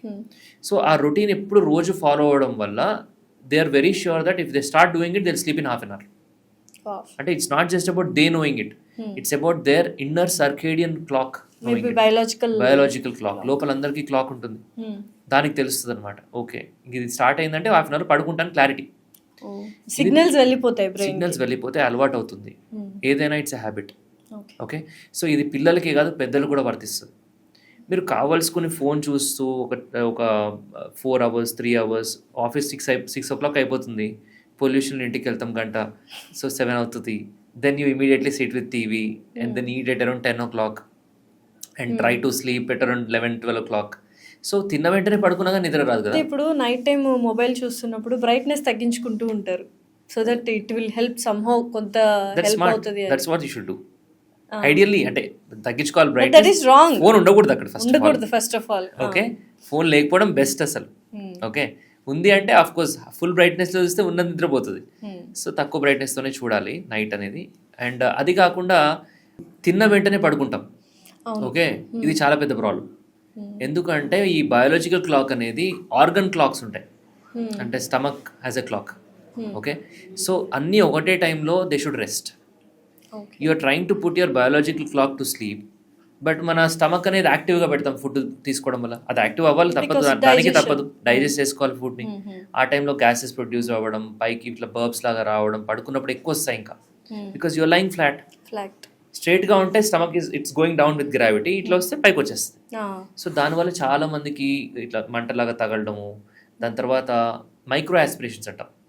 అంటే పడుకున్నప్పుడు చాలా మందికి అవుతుంది, తిన్న వెంటనే పడుకునే వాళ్ళకి ఎక్కువ అవుతాయి. అంటే మైక్రో ఆస్పిరేషన్ అంటే మనం తీసుకున్న ఫుడ్ అనేది స్టమక్లోంచి మళ్ళీ తిరిగి లంగ్స్కి రావడం, రిఫ్లక్స్ వల్ల లంగ్స్లోకి వెళ్ళిపోతుంది. అది స్మాల్ క్వాంటిటీస్ జరగవచ్చు. చాలా మంది మనం ఫైట్ చేస్తాం దాన్ని ఇమ్యూనిటీ తోటి. కొంతమంది ఆ మాత్రం కూడా చేయలేక న్యూమోనియాస్ డెవలప్ అవుతాయి తిన్న వెంటనే. అందుకే పడుకోకూడదు, ఎస్పెషల్లీ ఆల్కహాల్ తీసుకున్న వెంటనే. So especially bubbly drinks like beer అవన్నీ, సో ఎక్కువ బర్బ్స్ అవన్నీ వస్తాయి కదా. సో వాటి వల్ల ఇంకా ఫుడ్ కూడా దాంతో పాటు వెళ్ళిపోతుంది లోపలికి. సో మరి తినడానికి పడుకోవడానికి ఎంత గ్యాప్ ఉండాలి? మినిమం 2 to 3 hours గ్యాప్ ఉండాలి. ఆ మాత్రం లేకపోతే it is always active, acidic, and అది మీకు రిగర్స్టేట్ అవ్వచ్చు, పైకి వచ్చి రిఫ్లక్స్ లాగా, అండ్ నిమోనియాస్ కూడా రావచ్చు కొన్నిసార్లు. If you are totally alcohol slash అయిపోతారు కంప్లీట్గా, అప్పుడు నిమోనియాస్ కూడా వచ్చే అవకాశం ఉంటుంది. అంటే పూర్తిగా లంగ్స్లోకి వెళ్ళి యాస్పిరేట్ అయిపోతుంది అనమాట. సో ఇవన్నీ కూడా స్లీప్కి అడ్డుపడుతున్నాయి. చెప్పాలి అంటే food 2 to 3 hours before sleep, exercise also at least 3 to 4 hours before sleep. Exercise చేసిన వెంటనే పడుకున్నా నిద్ర రాదు, అంటే వెంటనే చేసి పడుకోవడం అనేది మంచిది కాదు. అట్లీస్ట్ 4 o'clock 5 o'clock అలా అయిపోవాలి, 6 o'clock మ్యాక్సిమం. దాని తర్వాత కాఫీ ఉందనుకోండి, ఈవినింగ్ 4 తర్వాత ముట్టుకోవద్దు. కాఫీ అనే కాదు, any carbonated drink, any like మన షుగరీ ప్రోడక్ట్స్. సో ఇవన్నీ కూడా కొంచెం స్టిమ్యులేట్ చేస్తాయి. సో అడల్ట్స్కి కూడా స్లీప్ అనేది వెరీ ఇంపార్టెంట్, ఎందుకంటే చాలామంది చెప్తుంటారు స్లీప్లో టాక్సిన్స్ రిలీజ్ అయిపోతూ ఉంటాయి. స్లీప్లో మనము బాడీని రిపేర్ చేసుకుంటూ ఉంటాము ఇట్ సెల్ఫ్. అబ్సల్యూట్లీ, స్లీప్లో బాడీయే కాదు బ్రెయిన్ కూడా రిపేర్ అవుతుంది. ఓకే, మెయిన్గా బ్రెయిన్ యాక్చువల్గా చెప్పాలి, రైట్? దానికి రెస్ట్ దొరుకుతుంది, క్లీన్ కూడా అవుతుంది. సో టాక్సిన్స్ అన్ని కూడా పోవడం జరుగుతుంది, మెమరీ కన్సాలిడేషన్ అవుతుంది. వాట్ ఎవర్ ఎంత కష్టపడ్డా నెక్స్ట్ డేకి ఎనర్జెటిక్ అయిపోతాం. That is because of sleep. So ఈ ఇన్సోమ్నియా వల్ల కొంతమంది డాక్టర్స్ దగ్గర అప్రోచ్ అయినప్పుడు what is the treatments you are going to give? So insomnia causes చూడాలి ఫస్ట్. ఓకే, సో ఒకటి ఏంటంటే యాంగ్జైటీ ఉన్న వాళ్ళకి, డిప్రెషన్ ఉన్న వాళ్ళకి చాలా మందికి ఇన్సోమ్నియా ఉంటుంది. Why did they get that anxiety or depression? Address that cause, psychiatrist will do it. So అసలు ఫస్ట్ ఆఫ్ ఆల్ ఎందుకు వచ్చింది యాంగ్జైటీ, ఎందుకు వచ్చింది డిప్రెషన్? సో దానికి కౌన్సిలింగ్ ఇవ్వడమా, దాని యొక్క సొల్యూషనా, మెడికేషనా చూసుకోవాలి. నెంబర్ 1. ఒక 30 to 40% patients with sleep apnea will have insomnia. Sleep apnea అంటే నిద్రలో గురక రావడం, గురక సడన్గా ఆగి పెద్ద సౌండ్తో లేచి మళ్ళీ పడుకోవడం. సో ఈ స్లీప్ యాప్నియా అనేది చాలా డేంజరస్ ప్రాబ్లం. ఇది ఉన్నా కానీ నిద్ర పట్టదు చాలామందికి. దాని తర్వాత కొంతమంది కొన్ని మెడిసిన్స్ పైన ఉంటారు, వాటి వల్ల నిద్ర పట్టదు. Alcohol can cause insomnia. Cigarette smoke, nicotine can stimulate you, it will cause insomnia. అట్లా చాలా ఎక్స్టర్నల్ ఫ్యాక్టర్స్ కూడా దానికి కారణం అవ్వచ్చు. అన్నీ కూడా ఇన్సామ్నియాకి తోడ్పడతాయి. సో దీనికి ఏంటంటే వాళ్ళకి కాగ్నిటివ్ బిహేవియర్ థెరపీ అని చేస్తాం ఇన్సామ్నియా పేషెంట్స్కి. అంటే ఈ పర్టికులర్ రీజన్స్ అనేది మనం ఫైండ్ అవుట్ చేయడం అండ్ పేషెంట్ని కౌన్సిల్ చేయడం. Everything is not with medicine, first కౌన్సిలింగే ఉంటుంది. ఈ కాగ్నిటివ్ బిహేవియర్ థెరపీ CBTI అనేది ఉంటుంది అనమాట. దాంతో ఈ ఇన్సామ్నియాని మనం అడ్రస్ చేయొచ్చు. చాలామంది పేషెంట్స్కి తగ్గించవచ్చు కూడా. అది కుదరకపోతే మెడికేషన్ ఉంటుంది. ఓకే, సో బట్ ఐడెంటిఫై చేయాలి. చాలామంది పేషెంట్కి స్లీప్ యాప్నియా ఉండే అవకాశం ఉంటుంది. రెస్ట్లెస్ లెగ్ సిండ్రోమ్ అంటాం, అంటే ఊరికే లెగ్స్ కదిలించాలనిపిస్తుంది అండ్ కదులుతూ ఉంటాయి లెగ్స్ ఊరికే. సో వాటి వల్ల కూడా నిద్ర ఫ్రాగ్మెంటెడ్ స్లీప్ ఉంటుంది అనమాట. సో దానివల్ల కూడా ఇన్సామ్నియా రావచ్చు. It's all about identifying the root cause. So దానికోసం స్లీప్ స్పెషలిస్ట్ని కన్సల్ట్ అవుతే అన్నీ కూడా దానికి తగ్గట్టుగా ఇన్వెస్టిగేషన్స్ కానీ స్లీప్ స్టడీ కానీ చేయడం జరుగుతుంది. కొన్ని స్లీప్ యాప్నియా ఉండొచ్చు అని డౌట్ ఉన్న కేసెస్లో. సో మాకు తెలిసిన స్లీప్ డిజార్డర్ ఏంటంటే ఇన్సోమ్నియా, నిద్ర పట్టకపోవడం. అలా కాకుండా ఇంకేం స్లీప్ డిజార్డర్స్ ఉన్నాయి? నిద్రలో ఇంకా చాలా ప్రాబ్లమ్స్ రావచ్చు.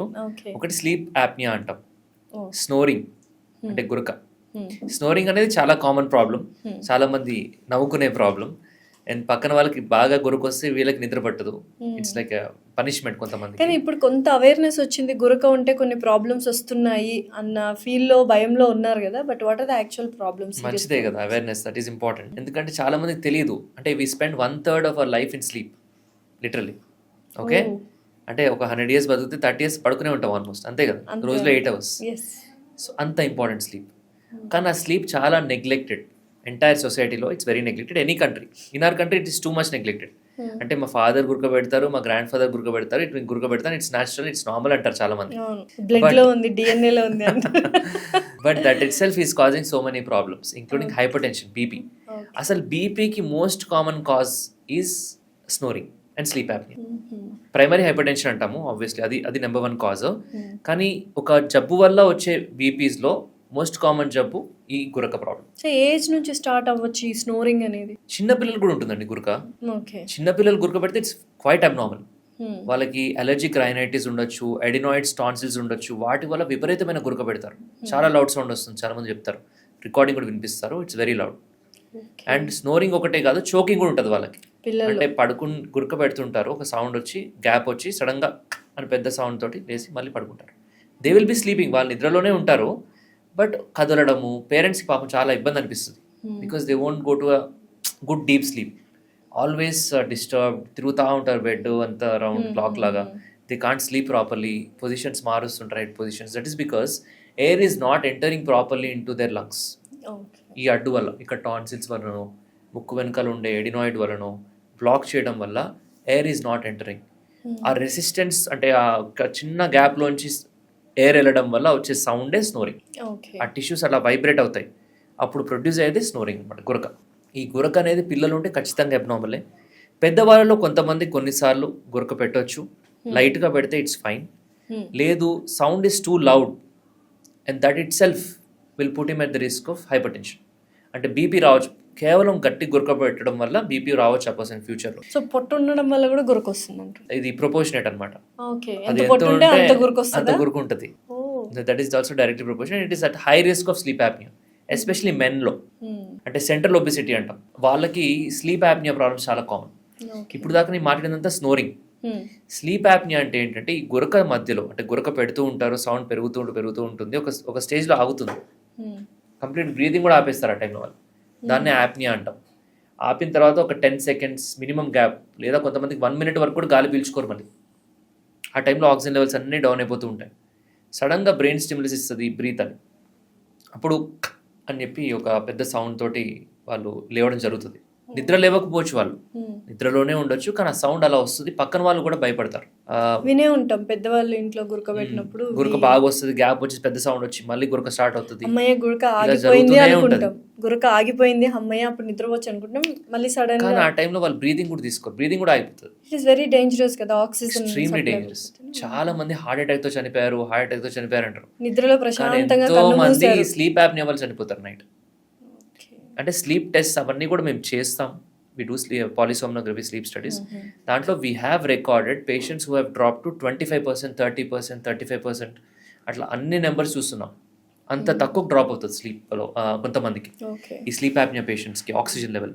మరి అంత తక్కువైనప్పుడు ఆక్సిజన్ లెవెల్ ఆ టైంలో మన బాడీలో ఉండే క్యాటకాలమెంట్స్ అంటే నెగిటివ్ హార్మోన్స్ లైక్ అడ్రినలిన్ కానీ కార్టిసాల్ కానీ ఇవన్నీ బాగా ఎక్కువ లెవెల్ ఉంటాయి. అంటే ఒక ట్రైన్ మిస్ అవుతుంటే మనం ఎంతగా యాంగ్జైటీ పడి ఇది అవుతాం, అంటే ఫైట్ అండ్ ఫ్లైట్ హార్మోన్స్ అంటాం. అవి ఎప్పుడూ యాక్టివ్గా ఉంటాయి కాన్స్టెంట్గా.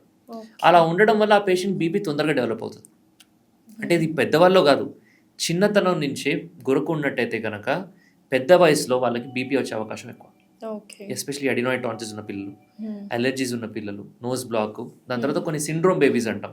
అంటే వాళ్ళకి కొంచెం డిఫరెంట్గా ఫామ్ అవుతుంది ఫేస్, జా కూడా చిన్నగా ఉండడం, మైక్రోనాథియా అంటాము, రెట్రోనాథియా అంటాము, అంటే చిన్న చిన్న జాస్ ఉంటాయి అనమాట. వీళ్ళకి గురకలు ఉంటాయి. ఇట్లా అనాటమికల్ సిండ్రోమ్ బేబీస్ అందరికీ కూడా చాలా మందికి గురక ప్రాబ్లం ఉంటుంది. దీనివల్ల వాళ్ళకి బీపీ రావడము, వాళ్ళనే కాదు చాలా మంది వాళ్ళు కూడా ఈ ఎయిర్వే మొత్తం కూడా నారోగా డెవలప్ అవుతుంది. అంటే ఇంత సర్కంఫరెన్స్తో డెవలప్ అవ్వాల్సింది చాలా సన్నగా డెవలప్ అవుతుంది అనమాట. So they are at more risk of diseases like sleep apnea. And their face is also elongated, పొడుగ్గా ఈ పళ్ళు బయటకు వచ్చేసి లిప్ లావుగా అవ్వడము, ఇది ఎక్కువ గ్యాప్ అన్నీ కనిపిస్తాయి అనమాట. చూస్తే తెలిసిపోతుంది this boy had adenoids during childhood or this boy is snoring in the night. అవన్నీ తెలుస్తుంది అనమాట. సో అడినాయిడ్ ఫేసెస్ అంటాం వీటిని. సో ఇవన్నీ కూడా స్లీప్ యాప్నియా వల్ల వచ్చే డేంజర్స్. పెద్దవాళ్ళు అయితే ఎన్నో జబ్బులు ఉన్నాయి. ఈ ఆక్సిజన్ లెవెల్స్ ఊరికే తక్కువ అవడం వల్ల స్లీప్ కన్సాలిడేషన్ జరగదు. పడుకోనట్టే ఆల్మోస్ట్ అంతే, పడుకుంటారు, లేస్తారు, కానీ ఇంకా పడుకున్నట్టే అనిపిస్తుంది వాళ్ళకి. బ్రెయిన్కి రెస్ట్ ఉండదు. లేచిన తర్వాత ఒకలాంటి మగతగా ఉంటుంది, అంటే లెథార్జిక్ అంటాము. They don't really feel very energetic, fatigue ఉంటుంది, వెల్ రెస్టెడ్ స్లీప్ ఉండదు, బాగా పడుకునే ఫీలింగ్ ఉండదు. చూస్తే 8 గంటలు పడుకుని ఉంటాడు, లేవగానే మౌత్ డ్రై ఉంటుంది. నైట్ కూడా చాలా సార్లు యూరినరీస్కి వెళ్తుంటారు ఈ patients, sleep apnea patients, especially పెద్దవాళ్ళు 50+ చాలా మందికి ఒక 5 to 6 times, 8 times, 9 times వెళ్ళే పేషెంట్స్ కూడా ఉన్నారు. ఏంటి రీజన్ ఏంటి అసలు? వాటర్ ఎక్కువ తాగుతున్నారు. స్లీప్ యాప్నియా వల్ల కొన్ని హార్మోన్స్ ఎక్స్ట్రా ప్రొడ్యూస్ అవడం వల్ల జరిగే ప్రాబ్లం అది. సో ఈ స్లీప్ యాప్నియా ట్రీట్ చేసుకోవాలి. That is the root cause for hypertension, diabetes, strokes, heart attacks and many other diseases. And obesity ఉన్న వాళ్ళకి ఎక్కువ ఈ ప్రాబ్లం. సో ట్రీట్మెంట్ అంటే రూట్ కాజ్ ని మనం నిర్మూలించడం అంతే. ట్రీట్ చేయాలి, ఫస్ట్ ఐడెంటిఫై చేయాలి. అసలు ఇది ఉందని చాలా మందికి తెలిసినా ఒప్పుకోరు, చెప్పుకోరు, ట్రీట్మెంట్ తీసుకుందాం అనుకోరు. కరెక్ట్. కొంతమంది లైట్ తీసుకుంటారు, ఏం కాదు, మార్నింగ్ లేవగానే వెంటనే మళ్ళీ ఏదో కొంచెంసేపు డల్గా ఉంటే తర్వాత యాక్టివ్ అయిపోతాను అంటే ఏదో కావాల్సుకుని అట్లా అవుతుంది వాళ్ళకి. కానీ బట్ ఎంతో కొంత స్లీప్ డెఫిషియన్సీ వల్ల స్ట్రెస్కి గురవుతారు. సో అలా కాకుండా ప్రాబ్లం ఉంటే దాన్ని సాల్వ్ చేసుకోండి. ఎందుకంటే 1/3 of your life you're spending in sleep. అంటే ఇట్స్ వెరీ ఇంపార్టెంట్. ఆ 1/3 of the life you're not spending happily in sleep, then what is the point? And 3/4 life అంతా డిస్టర్బెన్స్ గానే ఉంటుంది. So a poor sleep is poor day. This 1/3 వల్ల మిగిలిన 2/3 of the life is disturbed. చిన్నప్పటి నుంచి ఇది మళ్ళీ చెప్తున్నాను, చిన్న పిల్లల నుంచి కొంతమందికి వయసు 25 వరకు బాగానే ఉంటారు. దాని తర్వాత ఒకటేసారి I've seen so many software employees who work very hard, 25 వరకు బాగా ఉండేవాళ్ళు నైట్ షిఫ్ట్ స్టార్ట్ అవుతాయి, పడుకోరు. డే టైమ్స్ కూడా ఏదో ఒక డిస్టర్బెన్స్ ఉంటుంది.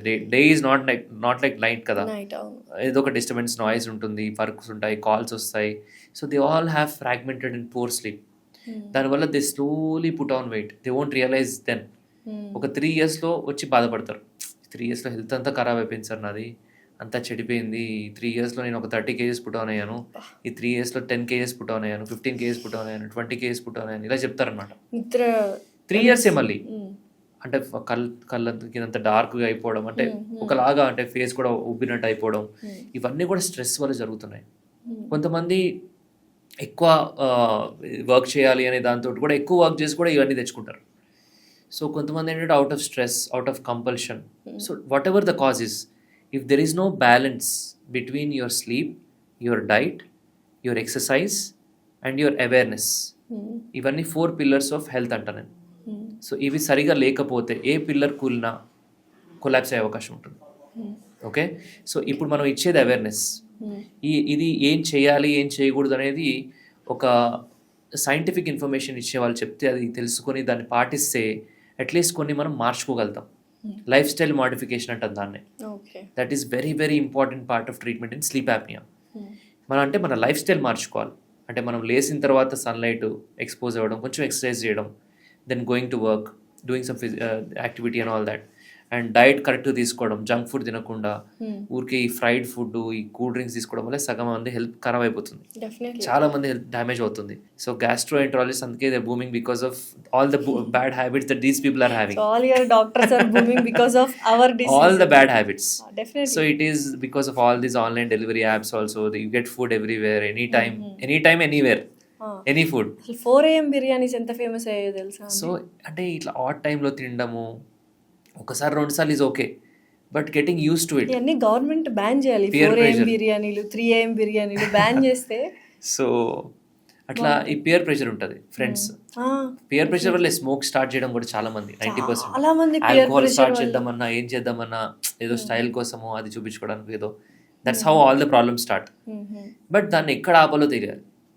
Don't get addicted to those things, do it once and leave it. ఇప్పుడు నిద్ర పోయే ముందు చక్కగా నిద్ర పట్టాలి అంటే కొన్ని హోమ్ రెమెడీస్ ఉంటాయి. పాలలో గసగసాలు వేసుకోవడం, పసుపు వేసుకోవడం.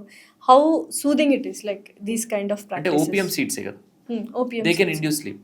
Okay, that is scientific again. Okay, so they can induce sleep. కొంతమంది అలవాటు పడిపోతే మళ్ళీ ఏమైనా ప్రాబ్లం అవుతుంది?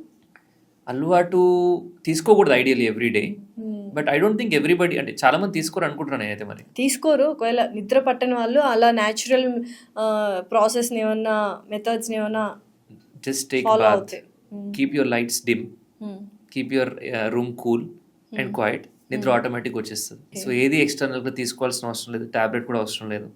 Just it's all about a doctor, certified doctor should counsel you. Then they will tell you where you're going wrong. అంటే నిద్ర పోవాలి అని చెప్పి బెడ్ ఎక్కితే నిద్ర రాదు. అంటే ఏదో కావాల్సుకొని నిద్ర అలా రాకపోయినా అప్పటిదాకా అక్కడ ఫుల్ వర్క్ చేసుకుని అక్కడ వెంటనే పడుకుంటా అంటే కుదరదు. Bed should be link to sleep. Okay, work అంతా వేరే దగ్గర. అండ్ బ్రైట్గా పెట్టుకుని ఇది పెట్టుకొని నిద్ర రావాలన్నా కానీ రాదు. So you should follow A sleep hygiene. And నిన్నటి దాకా నువ్వు 1 o'clock పడుకుని ఈరోజు 9 o'clock బెడ్ ఎక్కితే నిద్ర రాదు. బికాస్ నీ బాడీ క్లాక్ వేరేలాగా సెట్ అయింది ఆల్రెడీ. స్లీప్ కి కూడా డిసిప్లిన్ ఉండాలి.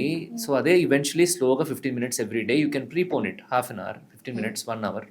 So day time bright light చూడాలి లేవగానే, అప్పుడు ఈ body clock will be set. Day time bright light చూస్తే నైట్ నిద్ర తొందరగా వస్తుంది. ఇప్పుడు మాకు స్లీప్ యాప్నియా ఉందని మేము ఎలా కనిపెట్టాలి? స్నోరింగ్ ఉంది కానీ స్లీప్ యాప్నియా ఉందా లేదా అనేది తెలుసుకోవాలి చాలా మందికి. అదే సో దాన్ని ఒక స్లీప్ స్టడీ అనే టెస్ట్ ద్వారా చేస్తాం. చాలా డిఫరెంట్ లెవెల్స్ ఉంటాయి, కొన్ని నార్మల్ స్లీప్ స్టడీస్ ఉంటాయి, అన్ని ఇన్ఫర్మేషన్స్ రావు దాంట్లో. So best level sleep study చేసుకుంటే దాంట్లో డిఫరెంట్ పారామీటర్స్ మనం చూడొచ్చు. సో దాంట్లో మనకి ఎంతసేపు పడుకున్నారు, ఏ స్టేజ్లో ఎంతసేపు స్పెండ్ చేశారు, ఎన్నిసార్లు యాప్నియాస్ వచ్చాయి, ఎన్నిసార్లు టంగ్ వెనకకు పడుతుంది, ఎన్నిసార్లు నిద్ర డిస్టర్బ్ అవుతుంది, ఇవన్నీ కూడా తెలుస్తాయి అన్నమాట. సో దాని ప్రకారం ఒక గ్రేడింగ్ ఇస్తాం, మైల్డ్, మోడరేట్, సివియర్. సో ఇవన్నీ చూసి దాని ప్రకారం ట్రీట్మెంట్ అనేది ఇవ్వడం జరుగుతుంది. సో మరి ఈ స్లీప్ యాప్నియాకి ట్రీట్మెంట్స్ ఏమైనా ఉన్నాయి? డెఫినెట్లీ అండి. So starting with life style modification. Patient అనేవాడు ఇది రియలైజ్ అయ్యి స్లీప్ ప్రాబ్లమ్ ఉందని తెలుసుకుని డాక్టర్ని కన్సల్ట్ అయితే he'll tell you life style modification చేసుకోవాలి. That is the basic bare minimum. From your side you have to change. దాని తర్వాత డిపెండ్స్ ఆన్ ద సివియారిటీ. మైల్డ్గా ఉంటే ఒక ట్రీట్మెంట్ ఆప్షన్ ఉంటుంది, మోడరేట్ అయితే ఇంకొకటి, సివియర్ అయితే ఇంకొకటి. ఈ సివియారిటీ ఎక్కువ ఉంది అనుకుందాం, సివియర్ స్లీప్ యాప్నియా ఉందంటే సిపాప్ థెరపీ అని పెడతాం పేషెంట్స్కి. సో ఇదేంటంటే లోపలికి గాలిని ఒక ప్రెషర్తో పంప్ చేస్తుంది. ఓకే, చాలా మంది పెట్టగానే మెషిన్ పెట్టుకోవాలని భయపడతారు. మెషిన్ అంటే మెషిన్ పక్కన ఉంటుంది, చిన్న మాస్కే పెట్టుకునేది వాళ్ళు. అది పెట్టుకుంటే తర్వాత నెక్స్ట్ డేనే రియలైజ్ అవుతారు, ఎంత బాగుంది సార్, అసలు చాలా బాగా నిద్ర పట్టింది నాకు. After so long I slept so well. The patients were very happy with it. అంటే ఒక పేషెంట్కి అవసరం లేని పేషెంట్కి ఇస్తే అది సెట్ అవ్వకపోవచ్చు, లేదా ఆ మెషిన్ కాకుండా వాళ్ళకి సిపాప్ కాకుండా బైపాప్ అవసరం పడవచ్చు, డిపెండ్స్. అందుకే ఏది అవసరం అది స్టార్ట్ చేయడం బెటర్. తర్వాత ఏదైనా అంతే, టాబ్లెట్ అయినా అంతే, అవసరం ఉంటేనే ఇస్తేనే దానికి బాగా పనిచేస్తుంది. అవసరం లేనప్పుడు ఇస్తే వాడికి సైడ్ ఎఫెక్ట్ వస్తుంది. సిపాప్ అయినా అంతే, నీకు నిజంగానే స్లీప్ యాప్నియా ఉంది, నువ్వు పెట్టుకుంటే నీకు యూజువలీ సెట్ అవుతుంది. అవ్వకపోతే అఫ్కోర్స్ డిఫరెంట్గా బైపాప్తో ట్రై చేయొచ్చు. ఏది అవ్వట్లేదంటే డిఫరెంట్ థెరపీస్ ఉన్నాయి దానికి. బట్ చాలామంది అనుకున్నట్టుగా అది డేంజరస్, అలవాటు అయిపోతుంది, దాని తర్వాత చాలా ఇబ్బందిగా ఉంటుంది అనేది కరెక్ట్ కాదు. వాడే పేషెంట్స్కి తెలుసు they will not sleep without it. అంతగా వాళ్ళు they like it. It doesn't mean they are addicted to it. They will need it. ఎన్ని రోజులు కావాలి అని అడుగుతారు చాలా మంది. ఎన్ని రోజులు వాడాలి సార్ నేను? 1 month వాడాలా, 3 months వాడాలా, 1 year వాడాలా, ఇది చెప్పండి. So it depends on you. So ఆ కిట్ మనం తీసుకెళ్తాం లైక్ ఏదైతే ఉందో నైట్ పడుకుంటే ఇంట్లో ఉంటుంది అది usually. If you're travelling somewhere you can అదే ఇంటికి అంటే హాస్పిటల్ నుంచి వీళ్ళు క్యారీ ఇంట్లో పెట్టుకుని వాడతారు. ఇంట్లో పెట్టుకొని వాడతాం. హాస్పిటల్ కాదు. ఓకే, హాస్పిటల్ ఫస్ట్ పెట్టుకుంటే అర్థమవుతుంది ఎంత ప్రెషర్స్ పెట్టాలి అవన్నీ తెలుస్తాయి. దాంతో ఇంటికి పంపిస్తాం. They use it every day. And ఎలా వాడారు, పెట్టుకున్నారా లేదా, ఎంతసేపు పెట్టుకున్నారు, ఎన్ని రోజులు పెట్టుకున్నారు కూడా తెలిసిపోతుంది. దాంట్లో మనకి చిప్ ఉంటుంది, it will record everything.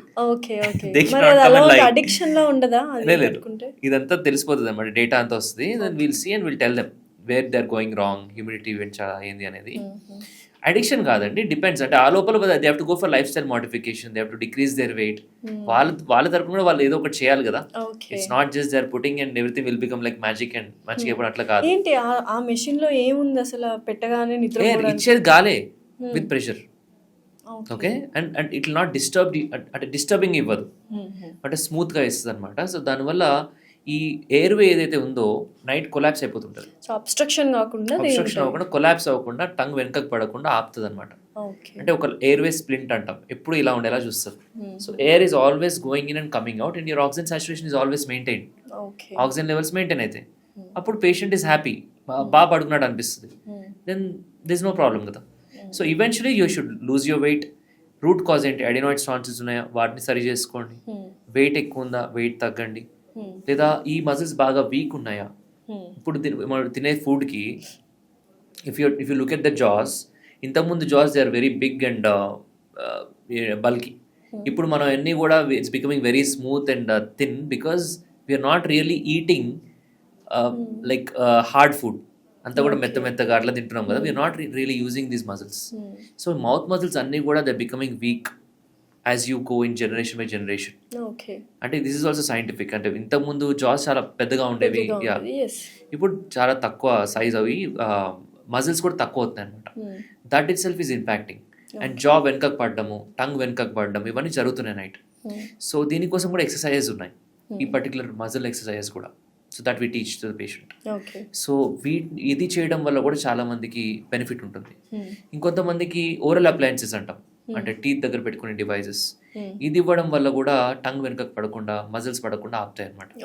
So ఇలా డిఫరెంట్ ట్రీట్మెంట్ ఆప్షన్స్ వాళ్ళ ప్రాబ్లం బట్టి, అవసరం బట్టి ఇవ్వడం జరుగుతుంది. Okay, but definitely sleep apnea ఉన్నా, స్నోరింగ్ ఉన్నా, we have to go to the doctor. 100%. అది ఇప్పుడు ఈ స్నోరింగ్కి కానీ స్లీప్ యాప్నియా కానీ మనం ట్రీట్మెంట్స్ తీసుకోకపోతే వచ్చే నెక్స్ట్ ఫ్యూచర్ ప్రాబ్లమ్స్ ఏంటి క్రోనిక్గా? చాలా కామన్ క్వశ్చన్ ఇది. ఏమవుతుంది తీసుకోకపోతే అని చాలా మంది అడుగుతుంటారు అనమాట. అంటే క్రానిక్ అనే కాదు, స్లీప్ యాప్నియా ఉంటే పేషెంట్స్కి risk of accidents also increase. This is a study done in AIIMS or India ఇన్స్టిట్యూట్లో. 20% of all the accidents happening in our country are because of sleep apnea. నిద్ర సరిగా లేకపోవడం వల్ల ఎర్లీ మార్నింగ్ జరిగే యాక్సిడెంట్స్ చాలా మందికి స్లీప్ యాప్నియా వల్ల ఉంటాయి. అతి నిద్ర వలన, మధ్యాహ్నం జరిగే యాక్సిడెంట్స్ అయినా సరే, ఎనీ టైం. అంటే నీకు స్లీప్ యాప్నియా ఉంటే the risk of accidents increases by 300%. వేరే కంట్రీస్లో స్లీప్ యాప్నియా ఉందన్న డయాగ్నోసిస్ తెలిస్తే they cancel your licence. Okay, here it is not there in our country. That rule should come. Then the safety also is better and patients also are willing to take treatment అప్పుడు. So sleep apnea వల్ల ఎప్పుడో వచ్చే dangers కాదు, you can actually have this kind of accidents అనమాట. And చాలామంది shift workers ఉంటారు, నిద్ర సరిగా లేక యాక్సిడెంట్స్ అవ్వడము వర్క్ ప్లేస్లో. సో ఇవన్నీ జరుగుతూ ఉంటాయి. అండ్ దీంతో పాటు లాంగ్ టర్మ్లో వచ్చే ఇష్యూస్ మీరు అడిగినట్టు, it is because of hyper tension, BP రావడము, డయాబెటీస్ రావడము, స్ట్రోక్స్ రావడము, హార్ట్ అటాక్స్ రావడము. సో ఇవన్నీ కూడా 3 to 4 times ఇంక్రీజ్ అవుతాయి రిస్క్. అస్సలు ఇగ్నోర్ చేయకూడదు స్లీప్ యాప్నియా అనేది. ఎస్, సో దీనివల్ల నిద్ర పట్టకపోవడం, కొన్నిసార్లు ఇన్సామ్నియా. సో ఇవన్నీ చాలా ప్రాబ్లమ్స్ ఉంటాయి అనమాట. So if you have a problem in sleep and your partner is telling you, take it seriously. నాకు అట్లే చిన్నప్పటి నుంచి వస్తుంది అట్లా లైట్ తీసుకోకూడదు. గురుకని కానీ దానిలో మీకు మధ్యలో మీకు కూడా తెలుస్తుంటది, నోరు డ్రై అయిపోతా ఉంటది, నిద్ర. కొంతమందికి అయితే చోక్ అవుతారు అండ్ సడన్ గా లేసేసి చాలా ఆయాసపడతారు నైట్. అంటే కంప్లీట్ బ్లాక్ అయినట్టు చాలాసేపు వాళ్ళ లంగ్స్, మన లంగ్స్కి వెళ్ళే దారి. సో ఇవన్నీ అవుతున్నా తెలిసి కూడా వాళ్ళు డిలే చేస్తే that is bad for they health. So take sleep seriously మనం డే టైం వచ్చే ప్రాబ్లమ్స్ అన్నిటికీ చాలా టెస్ట్ చేయించుకుంటాం, మాస్టర్ హెల్త్ చెకప్స్ అని, ఎక్స్రేస్ అని, సిటీస్ అని. మరి నైట్ సంగతి ఏంటి, స్లీప్ సంగతి ఏంటి? స్లీప్లో కూడా ప్రాబ్లం ఏంటో తెలియాలంటే స్లీప్ సంబంధించిన టెస్ట్ ఉంటాయి. నిజంగానే ఇప్పుడు మనకు నిద్ర సరిగ్గా పడుతుందా, మేము సరిగ్గా నిద్రపోతున్నామా అనే వాటికి కూడా టెస్ట్లు ఉంటాయా మీ దగ్గర? స్లీప్ స్టడీ అదే అంటున్నాను. సో పర్టికులర్ పేషెంట్కి అంటే నిద్ర రావట్లేదు అంటే that is a different thing. నిద్రలో ఉన్న ప్రాబ్లమ్స్ ఐడెంటిఫై చేయడం కోసం ఈ స్లీప్ స్టడీస్ అన్నమాట. సో స్లీప్ స్టడీస్ అనేది మనకు అవసరం ఉన్నప్పుడు చేయించుకోవాల్సిన అవసరం ఉంది, because that is the only way to measure your sleep. Something we can measure and we can record, we can treat, అంతే కదా. ఆ మెట్రిక్ అనేది ఉండాలి. డే టైమ్ కూడా టెస్ట్ అనేది చేసుకుంటున్నాం కదా ప్రాబ్లమ్స్ తగ్గట్టుగా, అలానే స్లీప్లో ప్రాబ్లమ్స్ కూడా స్లీప్ స్టడీ అనే టెస్ట్ తోటి చేయొచ్చు. సో స్లీప్ని కూడా టెస్ట్ చేయొచ్చు. సో కొన్ని డిఫరెంట్వి కనెక్ట్ చేస్తారు, బట్ ఏ పొజిషన్లో అయినా పడుకొని చేయించుకోవచ్చు. కొంతమంది కనెక్ట్ చేసిన తర్వాత ఇలానే పడుకుంటారు ఫ్లాట్గా, అది కూడా కరెక్ట్ కాదు.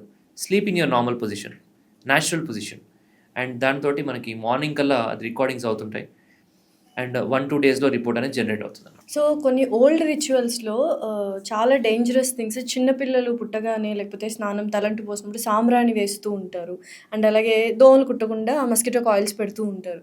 ఎంత డేంజరస్ అది? అవన్నీ కెమికల్స్ కదా, లంగ్స్లోకి ఎంటర్ అయిన తర్వాత కొంతమంది రియాక్ట్ అవ్వకపోవచ్చు, బట్ కొంతమంది పిల్లలు ఎస్పెషల్లీ వీజింగ్ స్టార్ట్ అవుతుంది. వీజింగ్ అంటే మీరు వినే ఉంటారు, విజిలింగ్ సౌండ్స్ లాగా వస్తుంటాయి, అంటే గాలి పీల్చుకున్నప్పుడల్లా సౌండ్స్ వస్తుంటాయి అన్నమాట. చాలా ఇబ్బంది పడతారు గాలి పీల్చుకోవడానికి. Right from nose till lungs మనది ఎయిర్వే సిస్టమ్ అంటాం. ఈ ఎయిర్వే సిస్టమ్ అనేది బ్లాక్ అవుతుంది because of all that smell, smoke and dust. And మీరు ఇందాక చెప్పినట్టు సాంబ్రాణి వల్ల ఐసీయూలో కూడా చిన్నపిల్లలు అడ్మిట్ అయ్యారు అని విన్నాను, ఎంతవరకు కరెక్ట్? అవుతారండి. If it is too much exposure, చాలా వీజింగ్ వచ్చేసి బాగా డొక్కలు ఎగరేస్తూ ఉంటారు, అంటే చాలా ఆయాసపడుతుంటారు. సో అలాంటి కేసెస్ కూడా చూసాను. సో అన్నెసెసరీగా ఈ మస్కిటో కాయిల్స్ కానీ ఎస్పెషల్లీ చాలా డేంజరస్ అవి. అది పెట్టిన తర్వాత చాలా మందికి వీజింగ్ రావడం, అలర్జీస్, ఆస్తమాస్ అన్నీ కూడా అందరు డాక్టర్స్ చూసే ఉంటారు. So better to avoid when you can. Mechanical ways of killing mosquitoes, mosquito nets, ఇవి better. At least using those repellents, చిన్న చిన్న లిక్విడ్స్ అవి కొంచెం బెటర్, కానీ కాయిల్స్ మాత్రం strongly discourage, especially 2 hour segment of patients. ఇప్పుడు కొంతమంది ఉంటారు, అరే నేను చిన్నప్పటి పెట్టుకున్నా నాకేం కాలేదంటారు. It's because he's not prone to it. But there's people who have allergies, they are different, వాళ్ళకి ఎక్కువ ఈ మెసేజ్. సో సాంబ్రాణి also very dangerous, please avoid it. So next ఇప్పుడు చాలా వెరీ కామన్ ప్రాబ్లం ఏంటంటే నోస్ బ్లాక్స్ అవుతూ ఉంటాయి. అంటే కొంచెం ఎక్కువ కూల్ డ్రింక్స్ తాగినా లేకపోతే ఈ వింటర్ సీజన్లో నోస్ బ్లాక్స్ అవుతుంటాయి. How dangerous it is? నిజంగా నోస్ బ్లాక్స్ వల్ల ఎటువంటి ప్రాబ్లమ్స్ మనం ఫేస్ చేస్తాం? కాజెస్ చాలా ఉంటాయి. ఒకటి వైరల్ ఇన్ఫెక్షన్స్. వైరల్ ఇన్ఫెక్షన్ వస్తే ఒక 1 week, ఒక 5 days to 1 week ఇట్లా జలుబు ఉంటుంది, నోస్ బ్లాక్ ఉంటుంది, ఈవెన్చువల్లీ తగ్గిపోతుంది. నిజంగానే జలుబు ఉంటే 7 రోజుల్లో నువ్వు మెడిసిన్ వేసినా తగ్గిద్ది, మెడిసిన్ వేయకపోయినా 7 రోజుల్లో తగ్గిపోయిద్ది అంటారు. వారంలో తగ్గిపోతుంది. వారంలో తగ్గిపోతుంది, with or without medicine. If it is viral. Okay, అంటే అలా కాదు, మెడిసిన్ వేస్తే ఆబ్వియస్లీ నెక్స్ట్ డే నుంచి రిజల్ట్ వస్తుంది, బట్ ఓవరాల్గా సెట్ అవ్వడానికి అంతసేపు పడుతుంది, because virus will take time. అది ఓకే అండి, అది అందరికీ వచ్చేదే. సో అది ఫ్లూ అంటాము లేదా కామన్ కోల్డ్ అంటాము, అది పిల్లల నుంచి పెద్దవాళ్ళకి వస్తుంటుంది, జలుబు వచ్చి తగ్గిపోతుంది. But if it is allergy, ఈ నోస్ బ్లాక్ అనేది లాంగ్ టర్మ్ పర్సిస్ట్ అవుతుంది. అలర్జీ వల్ల 1 year 10 years కూడా ఉంటుంది. అలర్జీ వల్ల అలర్జీ వల్ల అంటే డస్ట్ అలర్జీ అంటారు. నోస్ బ్లాక్ ఉన్న మనుషులు కూడా ఉన్నారా? అసలు 10 years చిన్నప్పటి నాకు గాలి ఎప్పుడు సరిగా ఆడలేదు సార్ అంటారు. అమ్మ బాబోయ్, I'm not able to breathe properly through my nose. ఎప్పుడు ఏదో ఒకటి బ్లాక్ ఉన్నట్టు అనిపిస్తుంది, హ్యాపీగా ఉండరు. So they don't feel that ఆ హ్యాపీగా గాలి వెళ్ళినట్టు అనిపించడం అంతా. సో అలర్జీస్ అనే కాదు, డీవియేటెడ్ నేజల్ సెప్టమ్ అంటాం, డిఎన్ఎస్. సో దానివల్ల కూడా నోస్ బ్లాక్ అవుతుంది. ఎస్పెషల్లీ డిఎన్ఎస్ ఉండి వాళ్ళకి ఎలర్జీ ఉంటే, కాంబినేషన్ బోత్, ఇది రెండు ఒక పేషెంట్కి, వాళ్ళు ఎక్కువ హైయెస్ట్ సఫర్ అవుతారు. డీవియేటెడ్ నేజల్ సెప్టమ్ అంటే ఇక్కడ లోపల ఇట్లా సైడ్కి తిరిగి ఉండడమా, కార్టిలేజ్ కొంచెం ముక్కు కొంచెం బెండ్ ఉండడం, ఆ సెప్టమ్ ఏదైతే సెంటర్ బోన్ ఉంటుందో అది క్రాస్.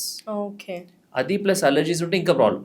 అప్పుడు వాళ్ళకి ఏంటంటే ఓన్లీ సర్జరీ చేస్తే తగ్గదు, అలర్జీస్ కూడా ట్రీట్ చేయాలి. ఓకే, సో అలర్జీస్ ట్రీట్ చేస్తే చాలా వరకు సర్జరీ కూడా అవసరం పడదు కొన్ని కేసెస్లో.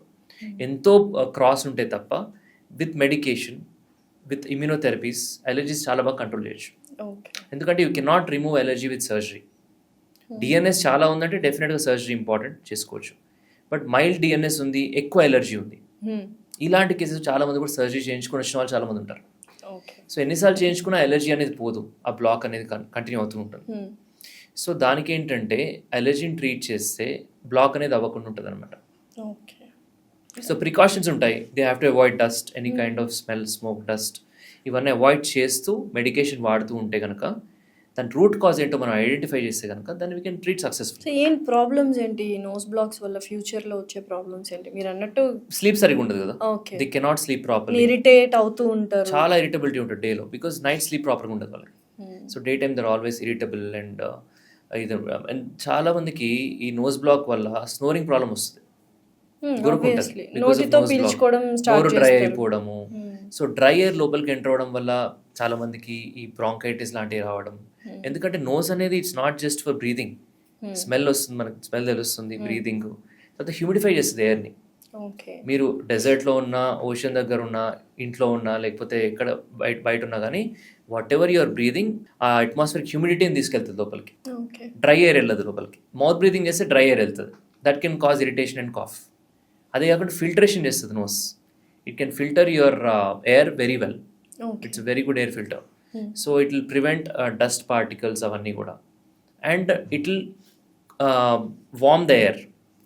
మీరు ఎంత వేడిలో ఉన్నా, ఎంత చలిలో ఉన్నా, గాలి ఒకసారి పీల్చిన తర్వాత లంగ్స్కి వెళ్ళే టైంకి it is 37 degrees centigrade. Temperature అనేది it will change the air temperature అనమాట.